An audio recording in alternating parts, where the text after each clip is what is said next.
It has been 453 days since now 16-year-old Sebastian Rogers vanished from his home in Hendersonville.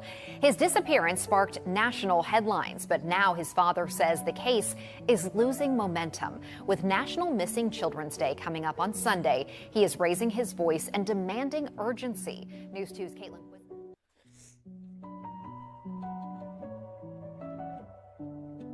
I went and talked to neighbors, and every single one of them, every single one, welcomed me.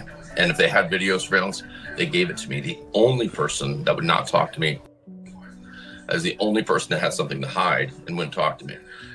You know, she has a son that's hiding and waiting for somebody in the dark, late at night on the 25th. And there needs to be some explaining for that. I'll just leave it at that. That we are going to keep searching, we are going to keep looking, we are going to find him, and we are going to bring him home. Since we first aired the video last month, authorities have said no evidentiary value. It is of no evidentiary value. It is of no evidentiary value. Can you tell me what those lights are? No. Why? Because the investigation remains ongoing. Yeah, I'm working on behalf of Sebastian. I am not, my client is Sebastian, and they're the guardians that have the ability to sign. It just started. Hi, Dad. I know this is gonna sound weird, but tomorrow's picture day. So could you send some decent clothes over to me so that I can wear the decent clothes and be handsome for my birthday if we don't have decent clothes? Mom. Because our heart is missing. He is my world. I need him. I need him back with me.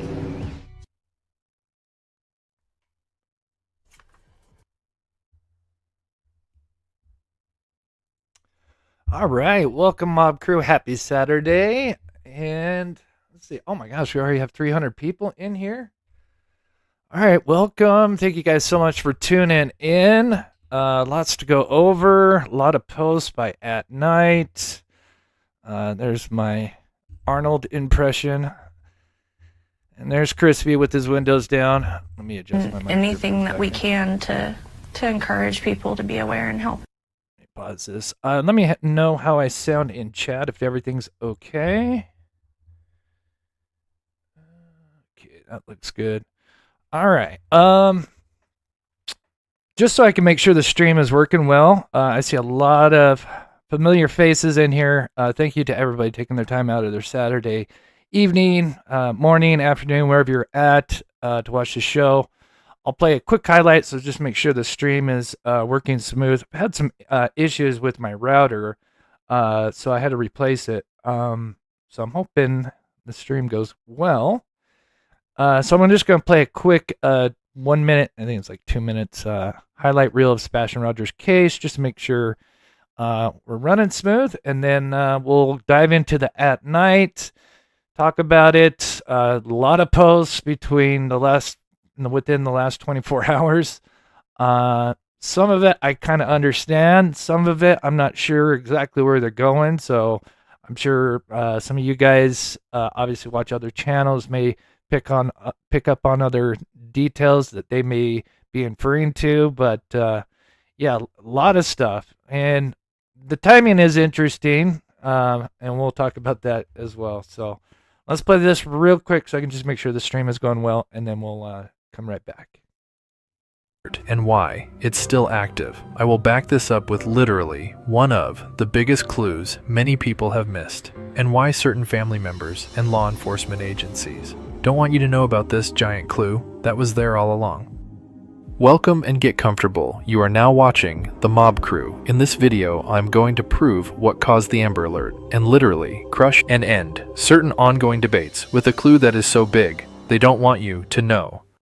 Chapter 1. From Missing and Endangered to Amber Alert. Just after Rogers was reported missing on day 1, law enforcement was seen, looking for any surveillance footage around the neighborhood of Rogers. Law enforcement would soon find out that one home did indeed capture something on the early morning hours of the 26th. That home was located here, in what the captured would become infamously known as the 3 a.m. lights.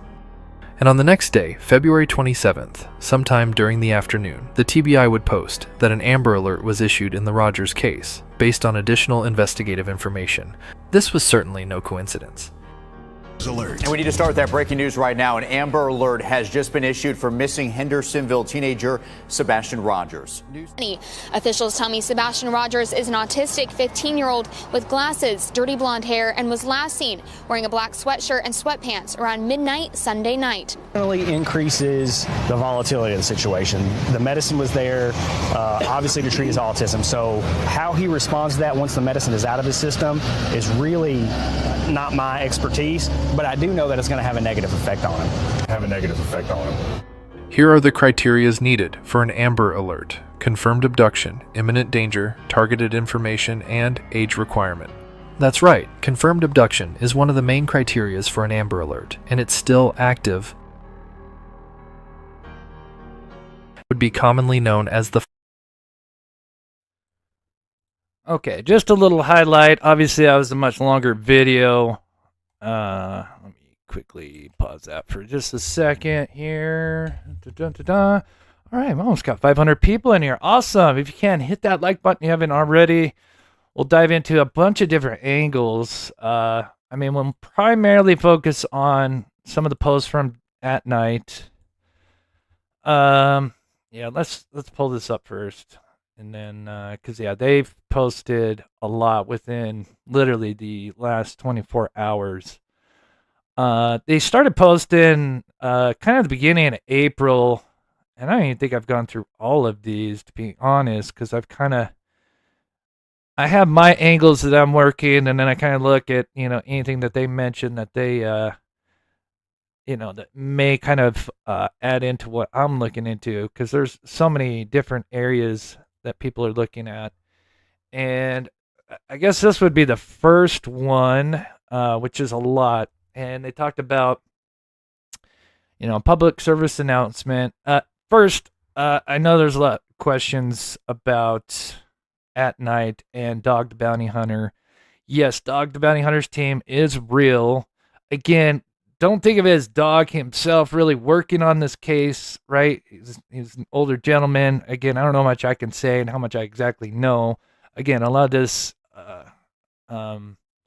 really, it's a team working for him, and I think there's kind of factions per se.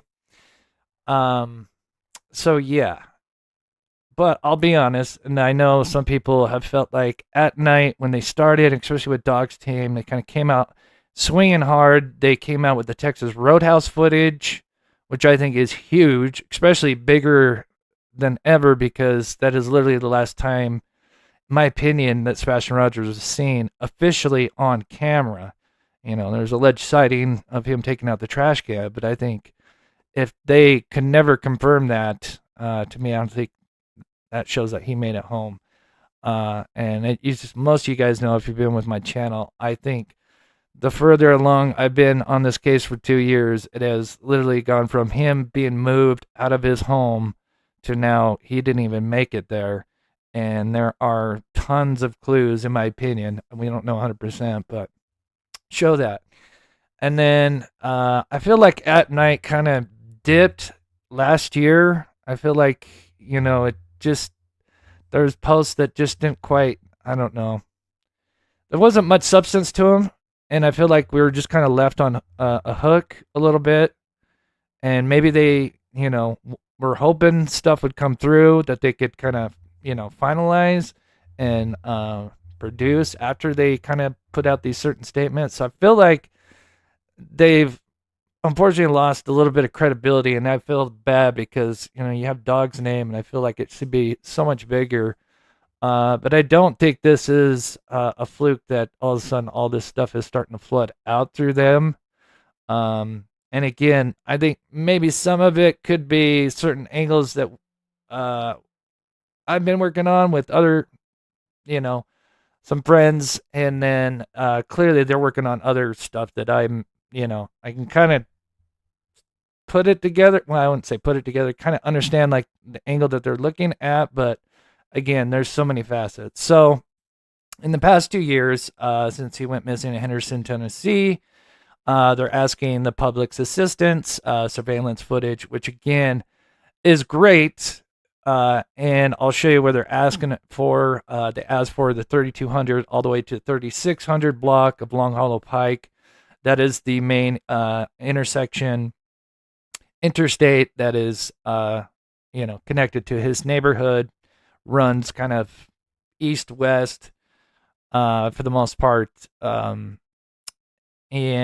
I'll show you the blocks. I mean, if you've seen the images, but they're asking for ring footage starting from February 23rd, which I think is an interesting date. And if that doesn't correlate to you, I think there's more than one reason, but I think one of those, in my opinion, is the February 23rd. That's when the camera was frozen. That was Friday evening, or early Friday morning. And then we have June 1st, which I think is just trying to cover, whatever else they may have been doing since then that may show stuff. So I think this is great. Asking for any ring, home security, all of that. Let's see if there's anything else in this one. They get more specific as we go on. And then they start talking about a person of interest, which that I'm a little bit I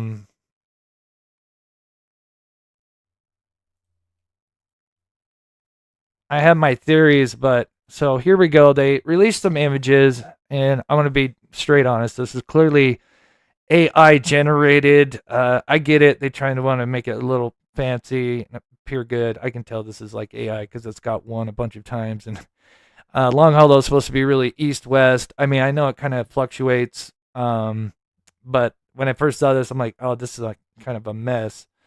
And this was AI generated. I mean, there's no issue with AI, generated stuff as long as it's presented in the right way, but I don't think these first two images kind of came out the way they wanted to. So then they put out this, and I don't know why they had to add that in. Actually, I might just need to play it on my screen.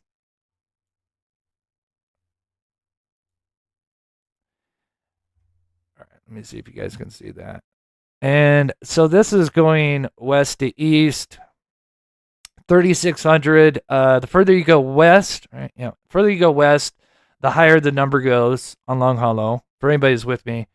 And if anybody's like wondering what in the hell are you talking about, just a little recap here. Although we already did one. This is Sebastian's neighborhood. This is their home. You come out of the neighborhood, and this is Long Hollow Pike. Big intersection here, interstate. And as you can see, mainly east to west, and we have major intersection at right here with New Shackle. And so those numbers, the further they go west, are the higher 3600, 3800, and then the further you go east to the 3100, coincidentally, ends up real close to the school and the cemetery. So some thought that maybe this was kind of a connection to what I've been kind of going into. And you can see where they're... Even though I turned this down, sorry. They produced this image, which shows them kind of going east, west to east. And then they released something today. I think it was today, right? Which added a time frame, which I think adds a little bit more. Again, this may be one particular, they may be more facets. Obviously, they want a big window of ring security footage, which I would agree with. I would ask for not just that route, but other routes. But I think that one is important. But they do end up releasing a time frame, 620 to 628.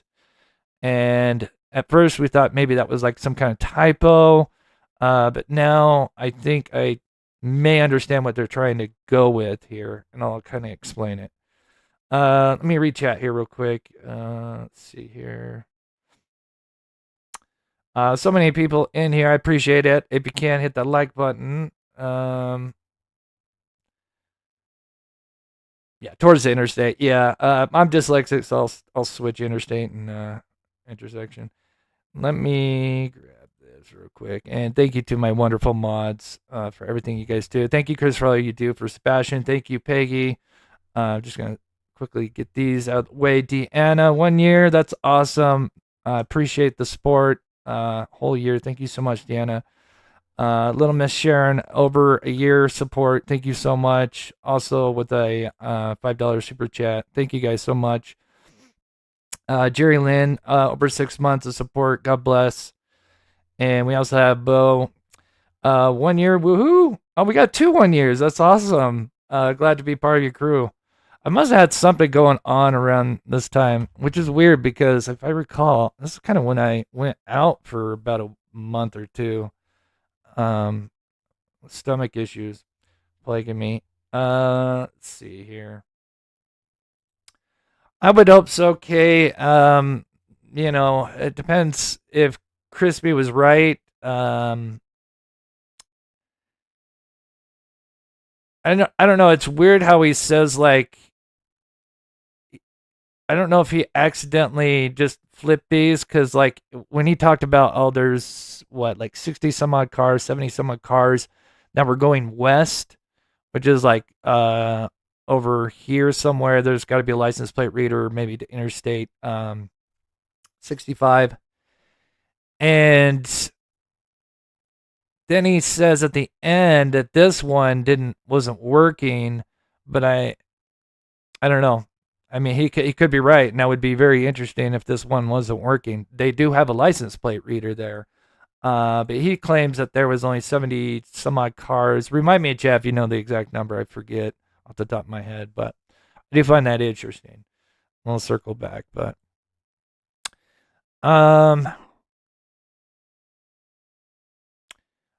before we go over to, because there's like 2 different areas they're going at. They start talking about like a particular person of interest, and I don't want to like get those mixed up. So we'll stay on this interstate and the cameras, and then they added this today for immediate release.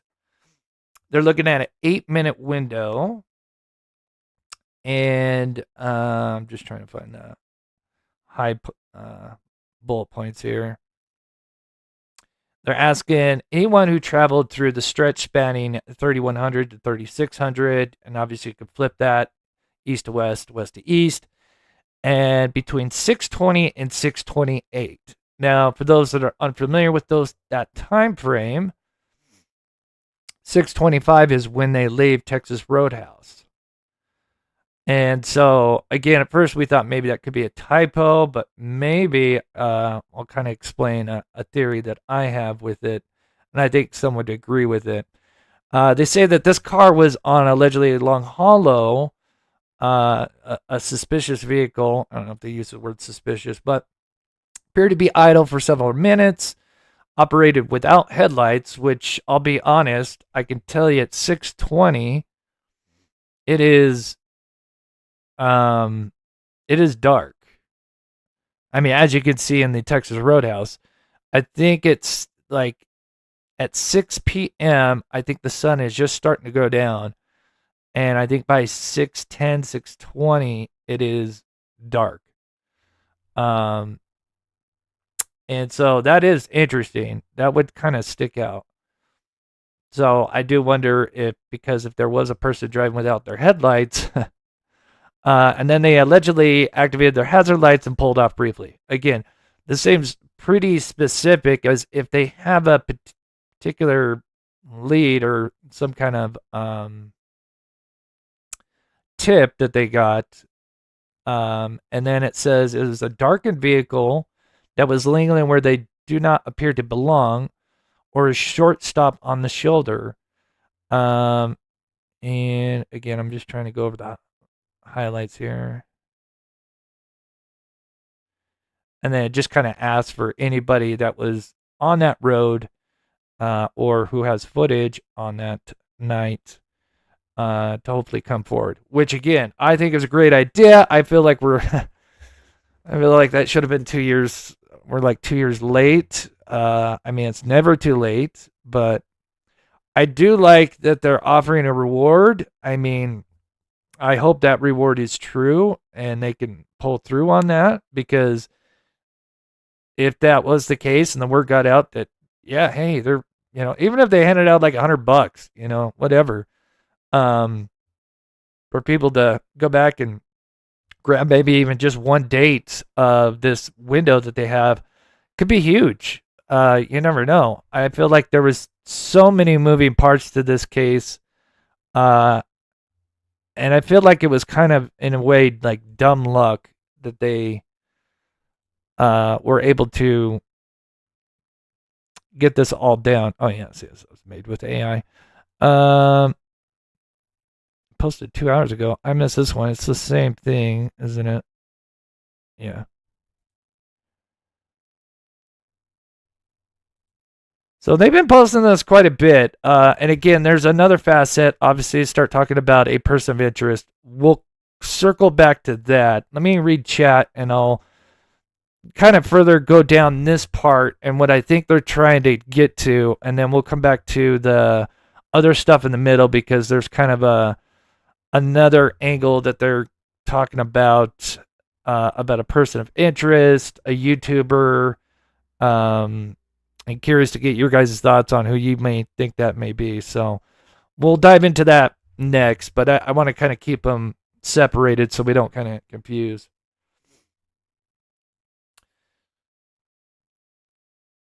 Yeah, I mean, there would be people, that would have been, I think, took the initiative to save footage. Again, obviously, the more time goes on, that's going to be tougher and tougher. But, okay. So, I'm going to explain my theory, and then I'm curious to see what you guys got on just this part of the thing that they're posting, because they have been posting this a lot. And some people think this kind of in connection of what I've kind of discovered. And again, it's, it's been a team effort throughout this discovery. But as most of you guys know, they were at Texas Roadhouse, and we have Green Hoodie that comes out, and again, just literally comes out and is almost there for 2 minutes. I think it's just under 2 minutes. And she beelines it to between the cars. And, we don't know 100% who this person is. But it's clear that they, in my opinion, they're involved in the case. When this footage was obtained, and again, this comes from multiple sources, at the time, because this happened in December, late November, they started kind of showing screenshots. And I think this is when At House was really taken off, and they had a lot of credibility. And then, unfortunately, last year just was not good. We'll just kind of keep it like that. But clearly, Green Hoodie beelines it in between Katie's car and just stands there.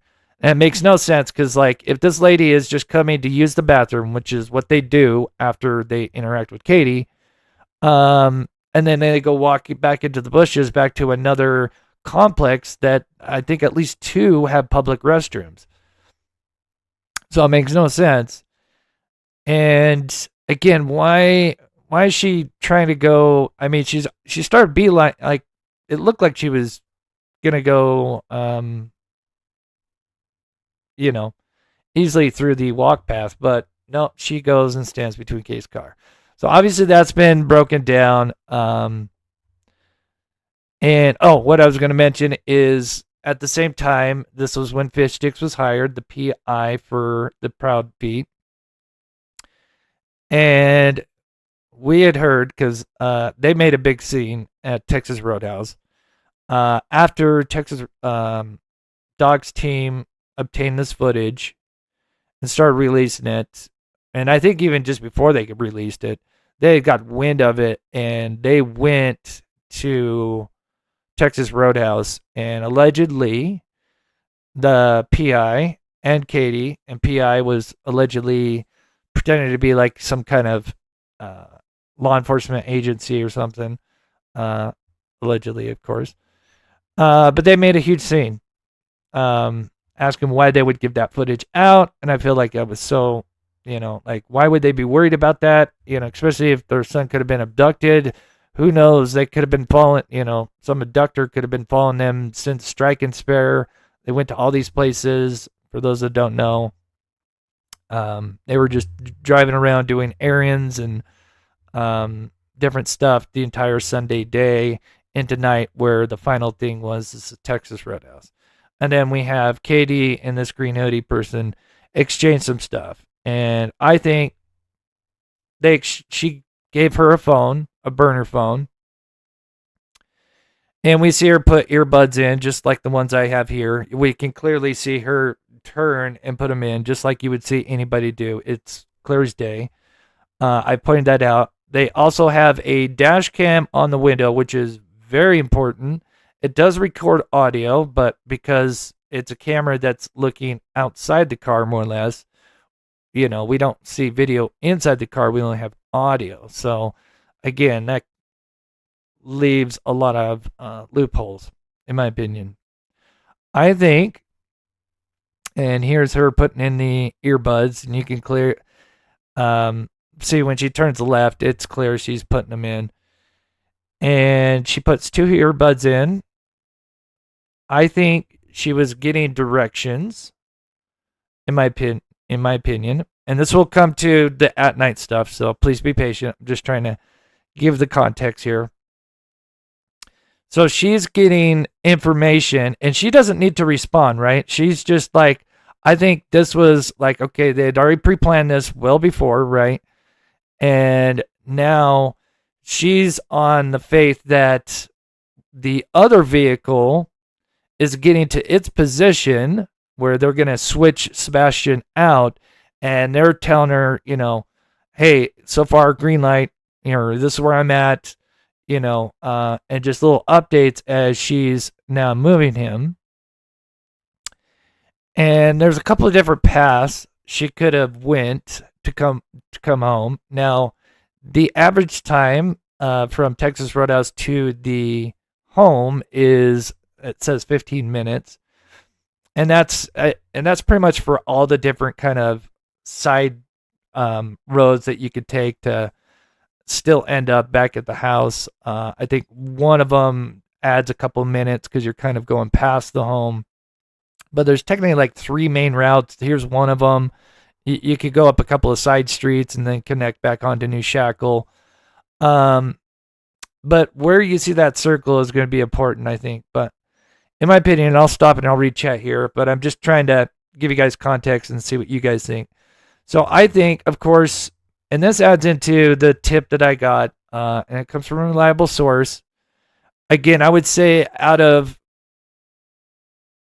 all the tips that I've gotten, and they have all pretty much panned out in some shape or form, this one, I would say that person was like, we heard about it, but, we don't know how much true it was. And then so I baited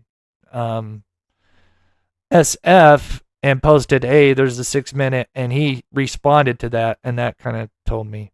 So that's a little mind games with fish sticks. So anyway, moving on. So as she's taking Sebastian, right? Now remember, the camera's facing out.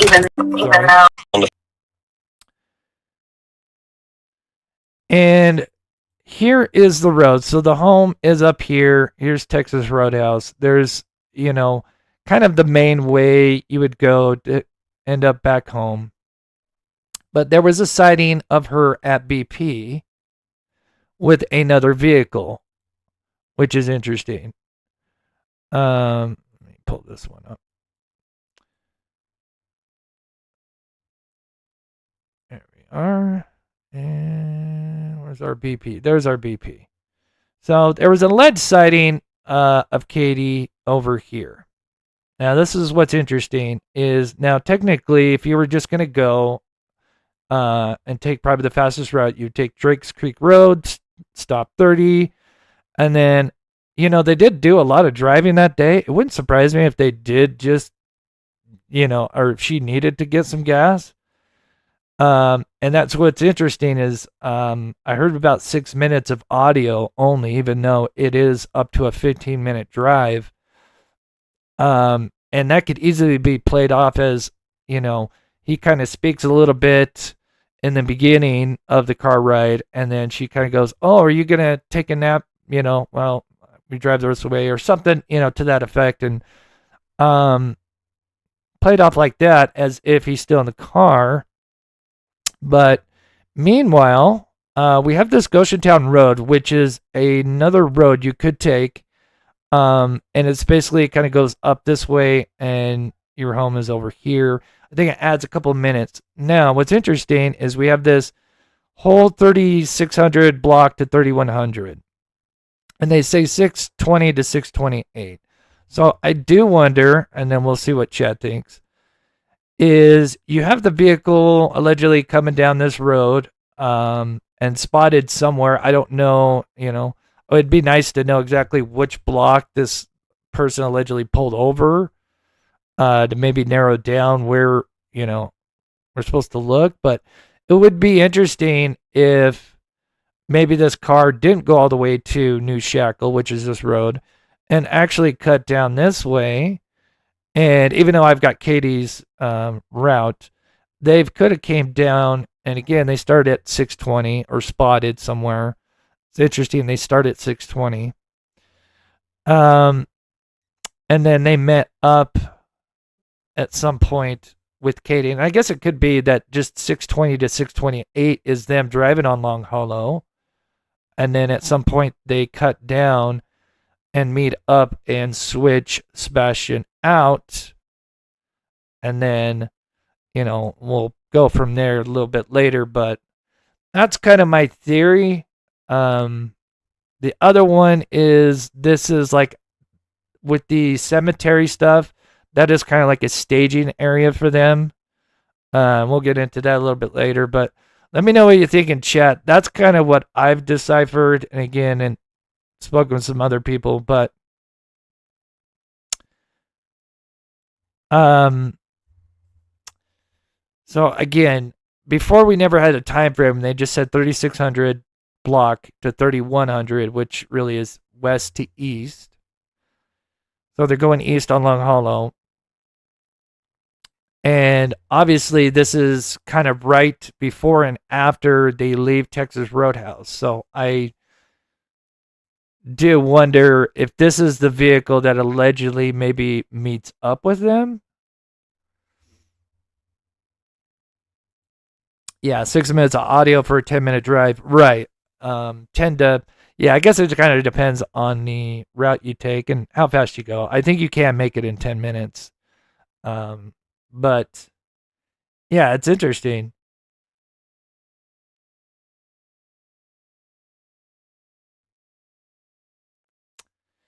Loxy, you're not wrong. And I think she knew that.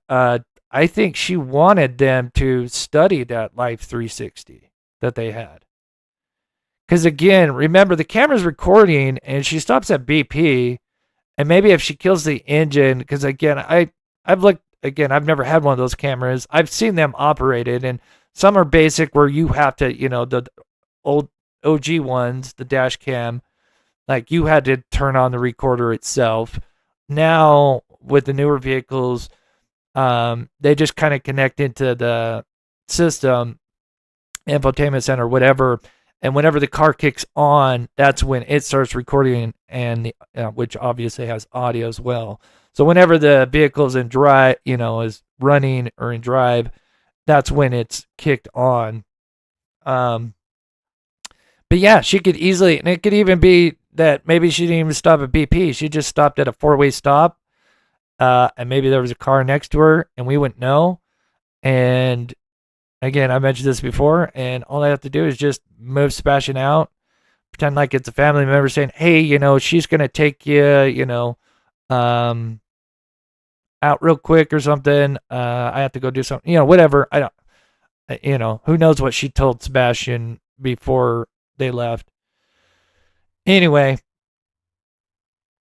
but yeah, that's kind of my thought process on this. I know there's much more. And also, we are going to look at this footage from an angle. Not tonight, because I don't have it right now. But we will. I want to promise an exact date. But I am working on getting this footage from Long Hollow. Again, we're not going to see a lot, but we can, still see Long Hollow, and it will be at night, so we can see like what time frames cars go and which direction they're going. So we will get that in our next show. But there's more, which we'll get into. So let me play this for a second so I can get caught up in chat here. Good to see you, Patty. Thank you so much. Good to see you, Chris. God bless. Thank you so much for the $5 super chat. You guys are awesome. Pammy Bear, oh my gosh. Thank you so much. Thank you for all your hard work you do. You are awesome. It really means the world to me. It does feel like this is kind of like 2 years of life's work. Not like life's work, but 2 years of a lot of work. And again, it has been a team effort. There's so much stuff that in our lives that people have pointed out that have made me look at certain things under a different light. And it is nice for this to start to kind of, there's still so much we still don't know, but I feel like there's puzzle pieces that are finally connecting for, which again is a good feeling. Blue Third, Sebastian will come home soon. I can feel it. CP and KP are going to be wearing orange jumpsuits. Oh, I would love to see that, Blue Third. I would love to see those mugshots. Sharon says, in my opinion, I think more than KP and CP are under investigation. That's my gut feeling. I 100% agree. This is what I think this is going to be an anomaly. I think we could have 3 to 4, even more, that maybe just kind of like weren't directly involved, but like kind of afterwards. I think we're going to find out there's going to be a lot of people, and I'm not going to be surprised if most of these people are like some kind of family related, super close friends. For this to go on this long without them turning on each other blows my mind. But there's definitely more than 2 people. Just without a doubt. And that is kind of rare in these kind of cases. You just don't see, it's typically in true crime. Where especially more than 2 people don't turn on each other whenever like the heat starts to turn up. Again, I do think eventually it will be Katie or Chris. One of those 2 are going to throw one or the other under the bus. In my opinion, it'll be Crispy. I think he's got slightly less involvement, even though I think he still is just as guilty, or allegedly as guilty as anybody else. Just depending on where he was at that night. Again, I know that's highly debated, but we'll see. I think it'll be Crispy turns on Katie, just because he's a prick. Thank you so much for the $10, Blue Theater. I appreciate that. Geneva, thank you so much for the 1 gifted Mob Crew membership. God bless you, and for the over 3 years of support. That's so awesome. Hobo Mom, thank you, Chris, and your team for your hard work. God bless. And we have Joanne. Sorry, I had to kind of look that. It's really small on my screen. Apologize. Thank you so much for coming a member. All right. One more thing I want to mention, and then we'll move on, and we'll get to the other posts because they start to. There's like 2 different directions they're going. They're talking about getting surveillance footage off Long Hollow, which I think is amazing. I do think this is kind of like the 11th hour, kind of really well beyond the 11th hour, but I applaud them for, if they can back up, what they're asking with the rewards for getting some of that footage. I think that could get some people talking. I think that's great. I want to look at the best in people and the entities. And I know at night, a lot of people have gotten a sour taste over the last year. And maybe they can make a redemption arc. I really hope so. I don't think the timing of this is not a coincidence. I don't think it's a fluke that this is going on. Have they been cleared yet, Carrie? No. Oh, the Chris and Katie? No. Despite whatever they tell you, absolutely not. If you didn't know, Katie was brought in August of 2024. August, September. I think it was August. And they waited for Katie to be away from Chris because, of course, Chris is attached to the hip. And, of course, Chris does 99% of the talking, even though he wasn't there that night or that day. But, yeah, he knows the timeline better than Katie, which is odd. Plausible deniability. And they finally, Chris was out of town, and so they got Katie. And they tried to pull her in for questioning, and she got on the phone with Chris, and he got her out, and she lawyered up. And then I think not long after that, correct me if I'm wrong, that is when it's no coincidence that around that timing was when FBI put out the $50,000 reward, which they normally don't do for missing children. I don't think that timing was a coincidence. That was on purpose because they knew that, all right, these parents are hiding something. And when I mean parents, the mother and stepfather, allegedly.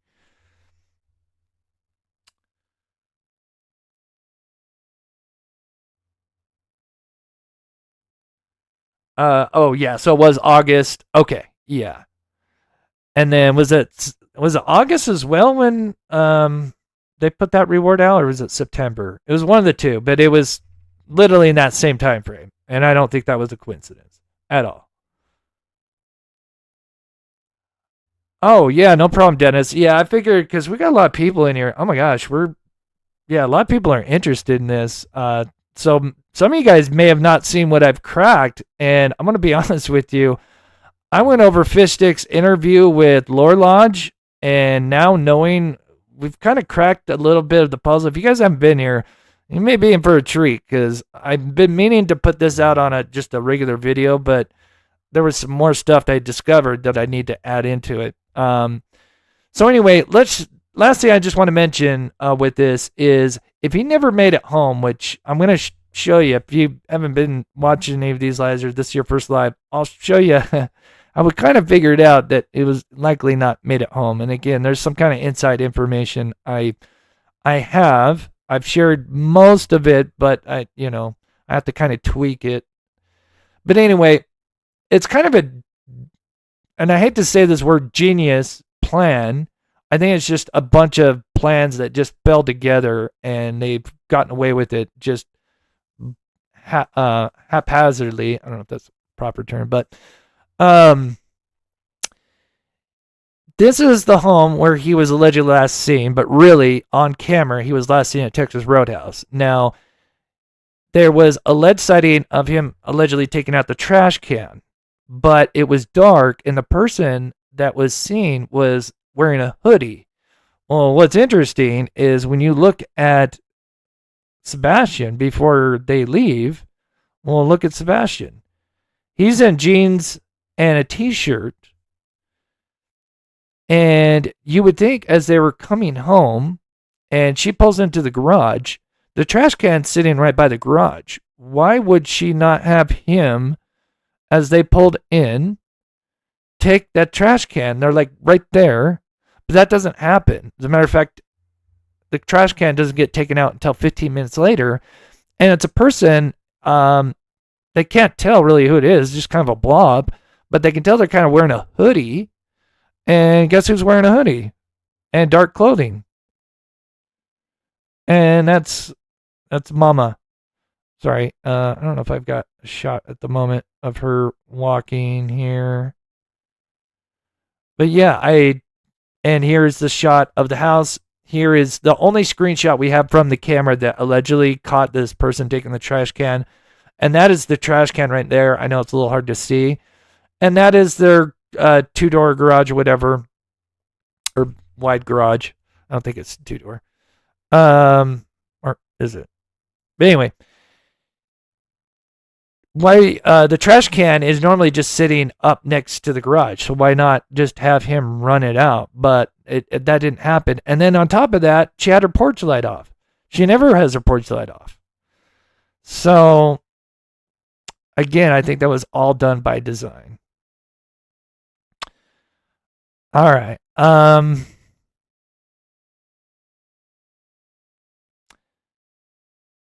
Okay. Let's see here.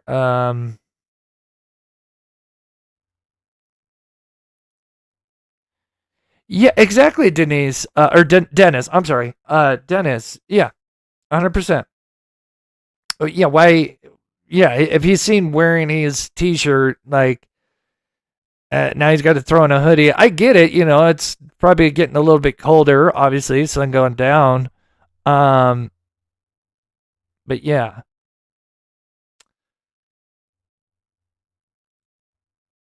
Deanna says, yeah, I think he was transferred, not taken home. Yeah, and I've been kind of on the other side, right? I thought he kind of made it home and they moved him out, at 3 a.m. But now, let me know in chat. Let me break this down. And then we'll go into, actually, no, this will be probably better to break this down first. And this will be exciting for those. If you haven't seen my channel for a while, I promise you this will be very exciting. This puts 2 years of my work in, and with other people involved, helping me putting the pieces together. But we have a bunch of footage at the cemetery of funky stuff going down. There was funky stuff going down 24 hours before he went missing, early in the morning at the cemetery, which just a bunch, shouldn't be going on. It was almost like a dry run was going on at the cemetery on the 25th, early in the morning. And then that next morning that he went missing, the 26th, the same thing happened. There was a bunch of activity at the church. Sometime after about 3:30, you kind of start to see the activity. And it goes on for about half an hour. And again, we've kind of debated on, is this like some kind of ghost hunting thing? This is a very small cemetery. And technically, it's like a park. Technically, whenever the sun isn't out, that is, the curfew to, you're not supposed to be in that cemetery, right? So yeah, there's a lot there with the history of the cemetery, and we think that's a staging area, and we'll kind of explain. But there is something that I found that Fish Sticks talks about that which I called the former PI that was hired by the Stink Feet, as we like to call him. And he was hired on in October 2024, around in there. And then he kind of was there until about February. And then he kind of moved on, but he still kind of kept an eye on the case for a little bit. But he was a nuisance. Just attacking Seth, the father, and throwing other people under the bus, and just all these different theories that led nowhere. So anyway, the silver sedan, which is really interesting. And I think this car could be not only part of this long haul thing that they're talking about, but there's another post. I'll just kind of hint at it. And we'll circle back to this because I think I have an idea. And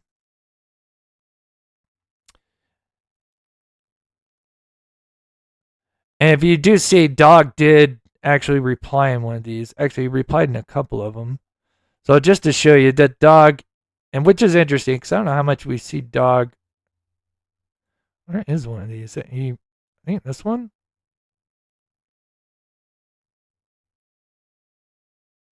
Anyway, there's a couple where we do see dog. Of course, I can't find it when I'm on the spot. There's just so many posts. Where is one that has... Okay, this is probably it.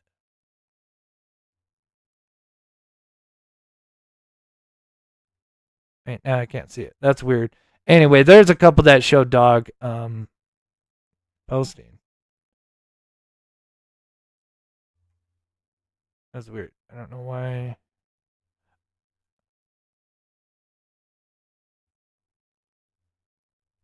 Anyway. All right, moving on. So what I'll tease about is the thing in between this is, I don't know, does it start here?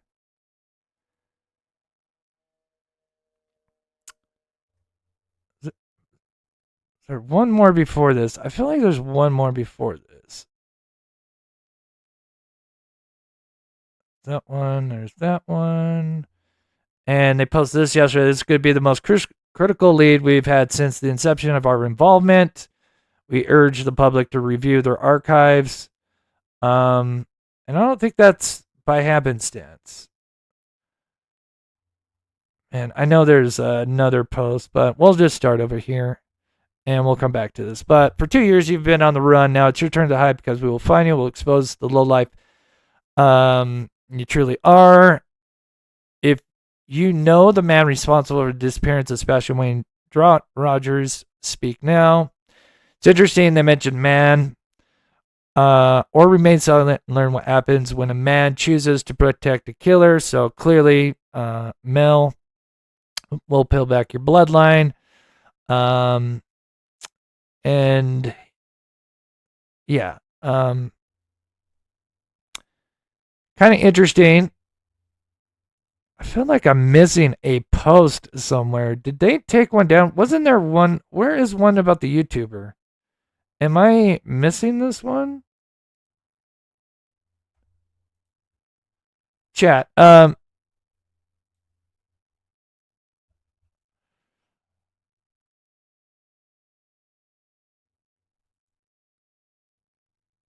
know this Facebook here. Is it in this?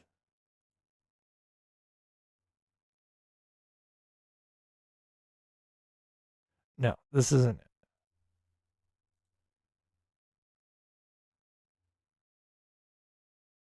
Sorry, guys. I was hoping to just kind of pull this out. Where is this one?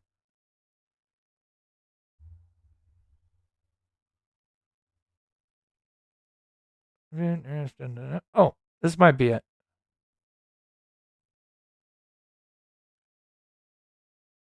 Okay, yeah, this isn't the exact one I'm talking about.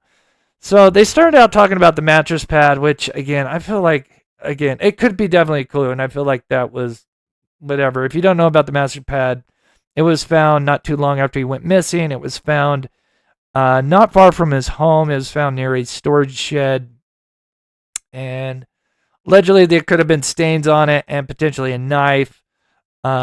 Again, which would suggest a not good ending. Maybe they were keeping him on this mattress pad. Maybe the knife had, again, you never know what kind of trash you may find. But again, is it connected to the case or not? But apparently this particular person allegedly trusted somebody and turned it to somebody else, and it just got lost. And they basically say a certain person, which, they mention, don't they mention it in this? I think it's a big deal. But they mentioned Terry Lynn. I try not to pull out too many names, but there was multiple people involved, but Terry Lynn was allegedly the one that kind of had it, and then allegedly it got lost after that. So they bring that up, and then they come back, and there's one about the YouTuber, and I'm kind of dumbfounded. I can't find this one. It is totally sketchy. Yeah.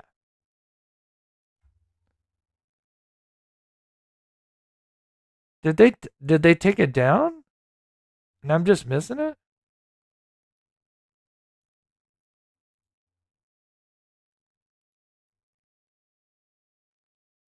May have to email it to myself. I have the screenshots of it. So they talk about a YouTuber. Yeah, did they take this down? And I'm just like missing it?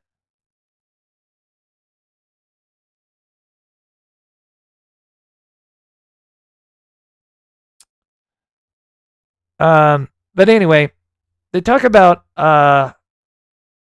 when I play a video, I've got the screenshots on my phone. I'll send them to my email and then I'll show them. But they mentioned that allegedly a YouTuber being a prime suspect in the case.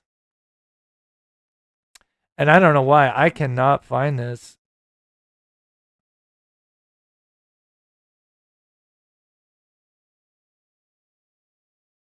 Okay, this is another interesting post.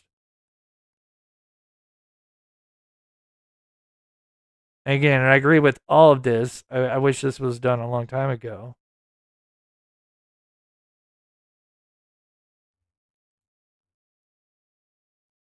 And that kind of goes back to the Route 1 community request. Anyway. Yeah, so yeah, other people saw it. Yeah, I can't find it now. This is weird. I don't, maybe they took it down? Maybe they thought that was a little too. Anyway, I'll snag it up, but yeah, because we'll kind of come full circle and on that one, because they say they have like some kind of male prime suspect, and I'm not sure if because they mentioned a YouTuber, and I don't know, maybe they messed up with being a prime suspect, like as in like the sole person. Even though there'd be others involved. Maybe it's worded wrong. I think the YouTuber and, suspect are on purpose. So anyway, here is the time frame, and it is very interesting because I know there's a lot of people in here that we haven't had for a while. And I promise you this is very fascinating. I've put together the 3 AM timeline. In my opinion, I've kind of, again, there's so much I still don't know, but I've pretty much figured out the 2 cars and how they all fit together. And this just, what I'm going to show you is going to kind of basically prove that he didn't make it home. So I'm going to go full screen. I'm going to kind of go through this and we'll circle back to this. And we'll kind of talk about, if we get time, we'll talk about the mattress pad. I'll play devil's advocate. I do think no matter what, like something like that, that should have been turned in. I feel like that was handled wrong. And some people think it's suspicious, as if maybe that if that was evidence that they purposely covered that up, is handed to somebody that's close to the stink feet, brushing shoulders with them. And yeah. So here we go. It sounds like I got an email. That probably is one of the screenshots, I hope. Let's see.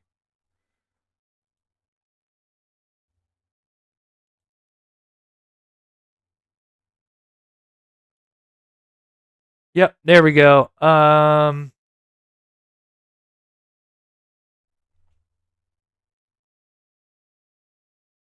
That's one of them.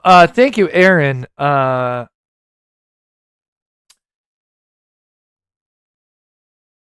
that's one of them. There's another post because I think that's the one I just put up. But thank you. That is one of them. But there's another one. Okay, so let's break this down. This is, for anybody who has not seen this, I promise you there's very well put together. It is down to the time. And this, going back to that 6:20 to 6:28, I don't have the 25th at 6 p.m. right now, but it is in the works. The request is in. Again, I'm not putting pressure, so I'm not going to say a time frame, but maybe sometime next week we'll look at that and we can literally look at that 8-minute time window, right? Because technically they come through this area, allegedly. And so we might be able to see something. Because if they're driving with their headlights off, I would think the tail lights would be on. So it would be interesting if this is true. I don't know. It would be pretty wild. So stay tuned for that. All right, let's put this together. I promise you this will be really interesting. And there's more. If you've seen this before, I promise you, I'm going to add in Fisher's commentary in a minute. And, yeah. It tells me Fish Sticks knows quite a few of the people that are involved in this, allegedly. And it literally just basically came out of his own mouth. I mean, this guy is not the brightest. So anyway, let's get going. What you're looking at, for anybody that does not know, I just kind of forget there's new people. What we're looking at, the yellow stamp there, that's the home. We've got footage from a home that's up here as you move up higher, and we're looking south right now. We're kind of flipped, right? So north is down, and east is that way. If you see, there's this little pocket right here, and that's what we can look at. So they have a camera that kind of looks, kind of like this angle, right? But we can see this little gap right here, which is Long Hollow. So that's this gap here. And the first thing you're going to notice is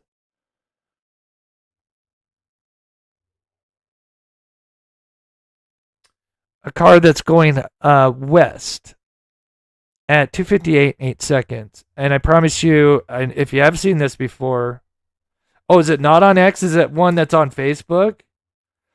Oh, okay. That's what I was thinking when I saw the one Facebook. Okay, that makes a little bit more sense. Sneaky little turkeys. Okay. I'm sure we'll find it. If not, I've got the post. Okay. But we'll break this down and then we'll come back to that because that is interesting as well because they're kind of saying, they know somebody. But let me go full screen for this so I can so you guys can fully see it here. But you'll still be able to hear me. Okay. So we saw that vehicle at 2:58 8 seconds when it was on Long Hollow. And as you can see, I put a timestamp. That's important because that's what I call like an anchor. That's a timestamp of a frame. And so we save that. And then we time that from this frame here when it first enters, and we look at the time difference. So it's 46 seconds, okay? Now we know this car, this silver sedan, which originally we thought was the 3 a.m. vehicle for the longest time, because again, it didn't appear like there was another vehicle until the Uber driver comes at 3:30. And we thought, what are the odds that another car at between 3 and 3:30 shows up? We already had 2 cars at this hour on a Monday morning, And then I take another timestamp right here at 2:59 35 seconds, and then I do the opposite where I'm going to wait and see. And this is one of only 3 vehicles that go east, which is going left. And we'll see a vehicle, one of only 3 vehicles going east between 3 and 4 a.m. And that is a vehicle, and it's going pretty slow. You could tell it just came out because the Kellen Lane is not far. And it has a difference of 9 seconds, right? So it spent 9 seconds after it had passed that home between that and Long Hollow versus when it came up. That's important. I'll tell you why here in a second. Why? Yeah, I know. I think that's, human error, a bunch of, again, if you want to look at it, again, not the initial people that found it. I think it was that, you know, if it was something that was a little more nefarious, then, you know, it got handed over to people that weren't, that felt trustworthy at the time, but they were not. So they spent an extra 9 seconds as they're coming back down. And I think that's no coincidence. And I always kind of thought they could have flashed their high beams. And just quickly, if anybody doesn't know, we also believe the neighbor behind the home, and we'll get to that here in a second, but that's the home that Sebastian lived in. We don't think he made it home. And here's the neighbor who, out of all the homes, and there are a couple other homes, but right after Sebastian disappeared, they made their home so you can't see it on Google Street. They blurred it out right after. As a matter of fact, there was, I think there was a good week, maybe, because I think I could go back and find a live where I was going up and down the street, because I remember I was going up and down the street, and I'm like, oh, wait, why is this home blurred out? Which coincidentally kind of splits their backyard with the stink feet, right? They both have this kind of like rectangular backyard. There is clearly, obviously, it's fenced around on both each of their backyards, but I do think there's a person of interest there, allegedly. Now, I do think that they were signaled, and if you miss this, there'll be more, and if you have seen this, there'll be more to this. But I think they signaled somehow, and it even could be a walkie-talkie. I never thought about that, because clearly they weren't using cell phones. And you could even say they did a walkie-talkie and said, hey, it's clear. And this car was completely used just to make sure that there was nobody on Killen Lane at that time, or Killen Ave, walking up or driving up and down the road. And this was kind of a scout. I had been... And then we move to this, and I promise you, if you have seen this before, I'm going to add something new here in just a minute. And coincidentally, it goes back, and we believe that the staging area, which is the cemetery, and I don't have enough time to go in the live in today's show. And again, this will circle back to Dog and all them here in just a minute. Let me swing back out. But we saw all this activity because we have cameras that look this way. And we see all this activity going on in this little historic cemetery, right? That there shouldn't be anything going on, after, 10 to 5, 9 to 5 when the sun is up. But yet there is a ton of activity the night before he goes missing and the night of. And this car is then seen going back towards the cemetery. Now, keep in mind, as you look, this is all on Long Hollow, which, again, would be great to get any footage. Again, there's not a lot of homes on Long Hollow Pike, and a lot of them are kind of offshoot from the road. But, again, I think it's great what they're asking for. I think it's really late in the game, but it's better either late than it was never. planned or he was lured out of the house or something triggered him to leave out of the house. Mm-hmm. And walked out of the house. I personally feel he got to Long Hole Pike. Now, literally, we just saw at 3 and 30 seconds, 3 a.m. and 30 seconds, the silver sedan leave. And it's not 3 minutes to almost the exact dot later, from the direction of the cemetery, heading west, is a view. And we can tell it's slowing down. It's interesting because when you look at cars, you can almost tell when they're stopping or slowing or putting on their signal. There's a lot of orange, red, amberish lights. And he got picked up in a car, and they headed westbound on Long Hall Pike. Wow. What's eerie is them again. Okay. On any of the exits. Now, before we further dive into the 3 a.m., just in case you missed that, this is where I'm going to kind of add in and connect my theory to this this thing with what Dog's team is posting. So listen to this. He's talking about the two cars, and one of them is the silver sedan that we just saw. So, and if you don't know about the silver sedan, it was seen, as you can see on the date right there, it's the 25th. It was seen at midnight. So that's the night before he went missing. Then the 26th, which we just played at 3 a.m. Right there, as you can see. And they all do the same thing. They drive up, do this 3-point turn, which is weird. And then literally the night after he went missing, they're seen at 3:15 doing the same exact thing, driving up, coming back down, killing. Now, this is what... You kind of had her long haul posse Ford that's walking a dog. And this is what he said.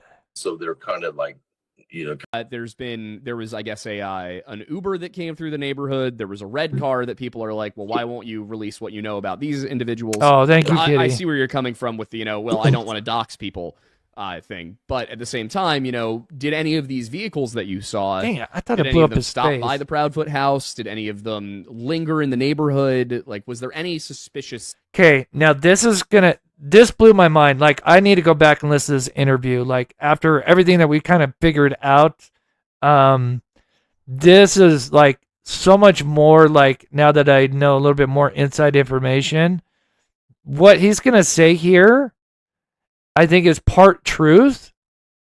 And of course, the other percent is 80% bullshit, because you can tell he starts stumbling and rambling on. But listen to what he says. And I'm going to bring up some interesting points that now we've kind of never seen under a different light. Activity. No, they didn't. We can mention Lord Lodge. That's okay. Uber, if I pay Lord Lodge, that's fine. Yeah, that's okay. Whoever, that's okay, Sensei or Pocahontas. I showed the Uber clearly. Well, there was a couple. We like Lord Lodge. That one it's been known about the Uber was there for a long time, and I think even the gentleman who got the Uber to go to the airport had put it on Facebook in the first day or two that he's like, I had an Uber come at 3:30 in the morning, so that had been known. Mm-hmm. So I wasn't a neighbor. Not a neighbor. It was somebody in the neighborhood. It was somebody on Kellen. Mm-hmm. So I wasn't afraid to put. Okay, now listen to this, because now he's going to talk about the silver sedan, which was shown before, right? And as far as we know, it could have showed up even days before that as well, which I think it did, which is why they wanted to go to February 23rd. That's one of them, my theories. Because I think this car did more than just pretend. Well, I'll tell you what it's doing, what I think it's doing. And I think he kind of gives the answer away. No, that's okay, Sensei. No worries. No worries. That out. However, the other vehicle... Yeah, this is important. Which I can listen, I know nobody wants to take my word for it, but I can promise you... look at his smile. Look at his duper's delight right here. And I had this blown up. I don't know why it went back to its normal form, which kind of bums me out, because I had him blown up. You can see his duper's delight right there. Would love Deception Detective to break this down. But he's going to give us an answer that I think there's a few things that are truth, and then 80% BS, or probably 90%. But here it is. Let me just back that up just a tad. I'm sorry. Out. However, the other vehicle, which I can listen, I know nobody wants to take my word for it, but I can promise you the car is not foreign to the neighborhood. It's known, and okay, that part's not true. They are not. That's not known. If that person, I know people would try to. Now listen how he says he knows this person, and I actually believe he knows this person. For the longest time I thought this is all BS, but I'll explain why here in just a second. But I think this part that he knows this person, I'll explain here in just a minute.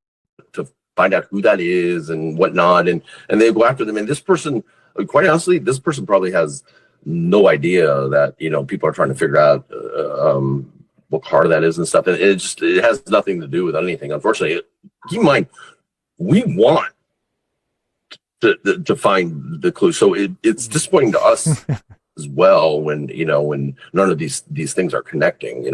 So you say that this vehicle is not foreign to the neighborhood. BS. Are you then saying that the vehicle is commonly in the neighborhood but is not owned by someone in the neighborhood? That'd be fair to say. Okay, yeah. Which is probably true.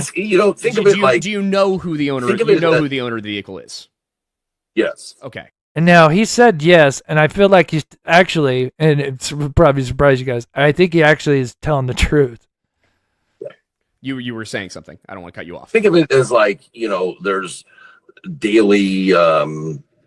Now, this is where I think the Stink Feet and him, they wanted to put this narrative out about what this car was. Like people that come in Ubers and stuff like that, or Amazon deliveries or whatever it may be. But you have this. So he basically says like, yeah, this is some kind of Uber driver, DoorDash driver, whatever, and then of course he starts going to construction and, losing the plot.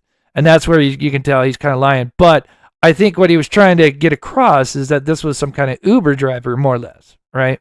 You have the same type of, person for the neighborhood, so it's a known person, but not necessarily a resident. So is this somebody with? And that's important. It's not necessarily residents. When he just said it's familiar with the damn neighborhood, so you can see he's contradicting himself. Again, you could just tear this apart. But here's the thing: what I'm trying to get across. Known connection to the Proudfoot family? No. Wait, hold on. Let me back that up. Wait, no. Necessarily a resident. So is this somebody with any known connection to the Proudfoot family? No. Okay. So not a family member, not a friend. All right. So I guess that's. No, I think keep in mind, there's a construction site next door. There's a lot of work going on. And then he just starts rambling off. So I think what he was trying to get this across is that this was, of course, and this is not a big surprise, but I do think because obviously he was working that was his clients, even though he said Sebastian Rogers was his client. This car was intended to be or pretended to be an Uber driver, if that makes sense. And I know that's not a big surprise. The big surprise to me is I think he is correct that he knows who that person is, because I think it is somebody that is close to the Stink Feet circle. And so this car started showing up probably days before his disappearance to appear as if it was some kind of Uber driver, Uber Eats driver, DoorDash driver, whatever. And showing up on Killen, doing these 3-point turns, which again, we've gone over like after midnight, the only thing you can get from Uber Eats, which is the only thing you can order out there during that time period, was from BP. So unless somebody really loved, unless BP had something really good that they wanted it after midnight, I think this car was to appear as what he was presenting it to be, some kind of Uber, whatever, delivery driver. Right? But it never stopped anywhere because most of the people on Killen were close. Not every single house, but from kind of top to bottom there, in between every other home, people spoke. And no one knew about this car. So I think this car started showing up. And then think about it. The other thing that happened after this is starting on the 27th, so day 2, we started seeing undercover law enforcement agencies literally taking the same exact drive. I don't think that was coincidence. And so also where I'm getting at is I think this is some kind of extended family member or friend. And so when he said, yeah, I think I know this person, I don't think he was lying. In my opinion. And that maybe even this car could be if this car is driving up and down, maybe this is one of the vehicles. Because again, even though they at night made many posts about more vague, just a window of dates of February 23rd to June 1st on Long Hollow, which is mostly what they posted over and over again in those first little bit. And then, only in the last 8 hours or whatever, according to this post, is when they actually put a time stamp. And I do wonder if that's a combination of multiple leads. And I do think this particular lead between the 620 is potentially talking about either one of two things. Either a car that went to the cemetery to stage up and wait there, because I'll tell you right now, I do have footage of the church or cemetery from a different angle.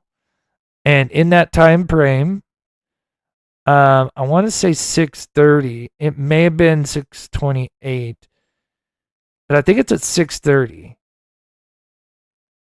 If you guys want, we could look at it. I don't know. I'd have to blow it up. We'll see how much time we have, but I'll show you. I do wonder, there's two scenarios here with this particular vehicle here that At Night's talking about. Is either this car was either going to meet up with Katie, right, as she was at somewhere to switch him out, or, actually, yeah, Long Hollow's here. Or the other scenario is, because it does mention that it goes further, allegedly, and it would be interesting because there is activity shortly after that time frame in the cemetery. So again, it's kind of two different ways, and I could show you if you guys want. I could show you that. But yeah, so let me go full screen real quick, see if we still got a lot of people in here. Oh, okay, so we almost got 800. All right, so people are interested. That's good. So, because I know there's probably a lot of people that still haven't seen the full thing put together. And this is a video I'm still working on because there's still more information. So you guys have probably missed this other part, but let me pause it there, and then I'm going to go into the 3M, because if you have not seen this, we got inside sources. I'm telling you, these sources are pretty damn solid, and they connect pretty much, in my opinion, down to the second. Beth says dog is At Night correct. I mean, again, I couldn't find one where there is a couple of screenshots. There is posts where you see dogs say, like, we're gonna catch him. I don't know why I can't find just one of them.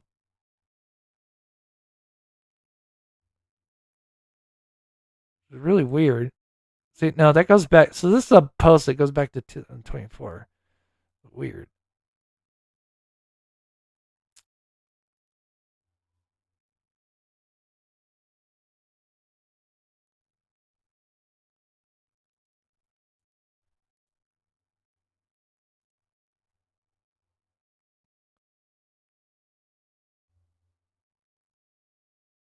Steve Fisher, I love that. That's weird. Dog is in here. I've seen him post, and now I don't know why. I don't spend a lot of time on Twitter, so I feel like I'm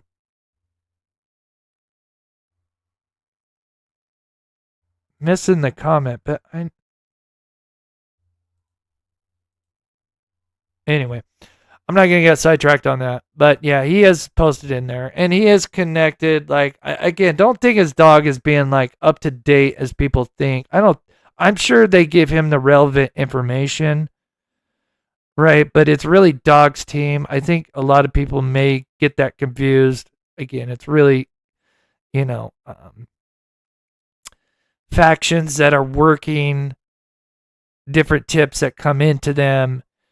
And then I think the important ones, obviously, then kind of go to, and At Night makes a post, and then maybe lets Dog know on the major relevant ones. And again, I think this is the first time where they have posted a lot. I mean, quite a bit in 24 hours, which I find very interesting. Oh, thank you, Show Poodles. I appreciate that. And I agree, officer. Yes. Yeah, I know, a paper boy. Yeah. I know, Michelle, I agree. That would be so amazing. Yep, agree. Just kind of pulling out some chat here for a second. What car did neighbor behind house GOT his son, who looks like Green Hoodie as well? Oh, yeah. Ray, I'll be honest. I think it's a woman. Again, I can't say 100%. I mean, they went and used the ladies' restroom. I don't want to. Yeah. Some people don't believe in At Night. Again, I don't blame you. I mean, honestly, Brenda, I don't blame you.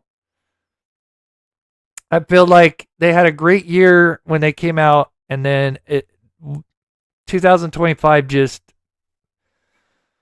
and that's such a shame because you have Dog's brand, you have his name on it, and I feel like, I don't want to blame anybody. I just feel like, I don't know.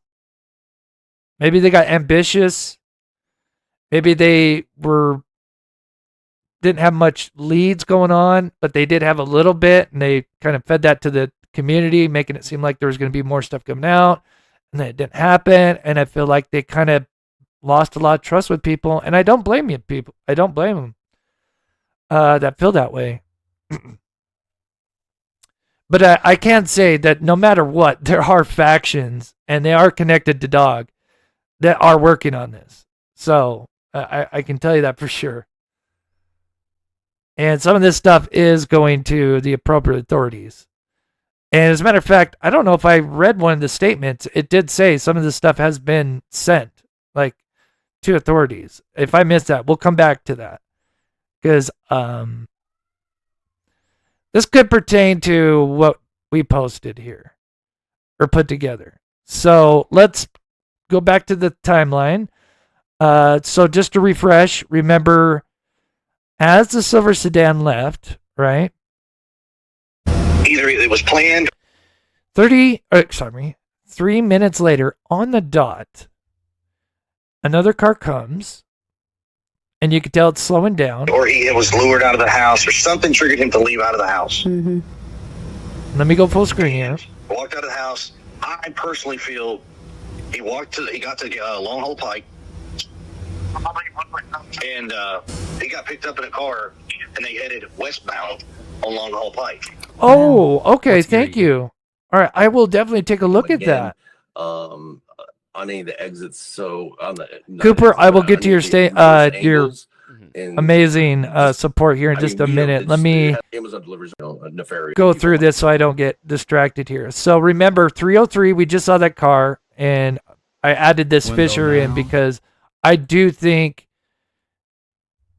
Fisher, when working with them, and this is all allegedly, and I need to use fish sticks just so I'm careful. But fish sticks, I think he was telling the truth that he did know this person because they are connected. They're in their close circle of the stink feet. And I think that was a ruse that they started showing up. And I think they started showing up probably on February 23rd, which that date might sound familiar. And we'll get to that here in just a minute. But let's continue this, because if you have not seen this, I promise you I will blow your mind. And there's more to this that even supports this. And this is grounded on some of the best information. Like I said, the timing of all this is very interesting because, I've gotten some of the biggest leads.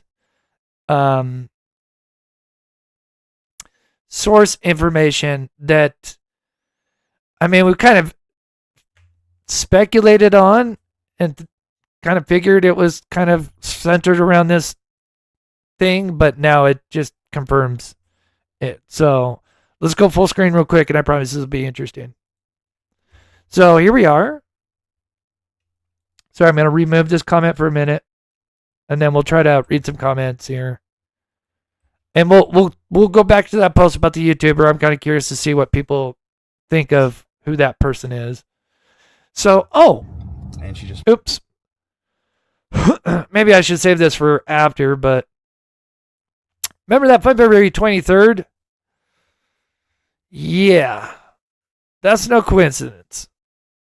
And that's at 3:11 a.m. and then this thing freezes. And again, even though this camera is hardwired, which makes it harder to jam, researching after researching, it is possible. It is a lot harder, but there is a possibility that they could have jammed the timestamp.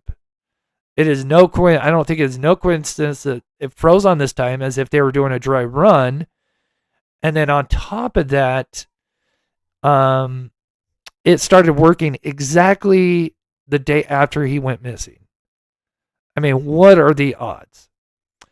Okay, so let's put this together if you have not seen this. And I will have a counter.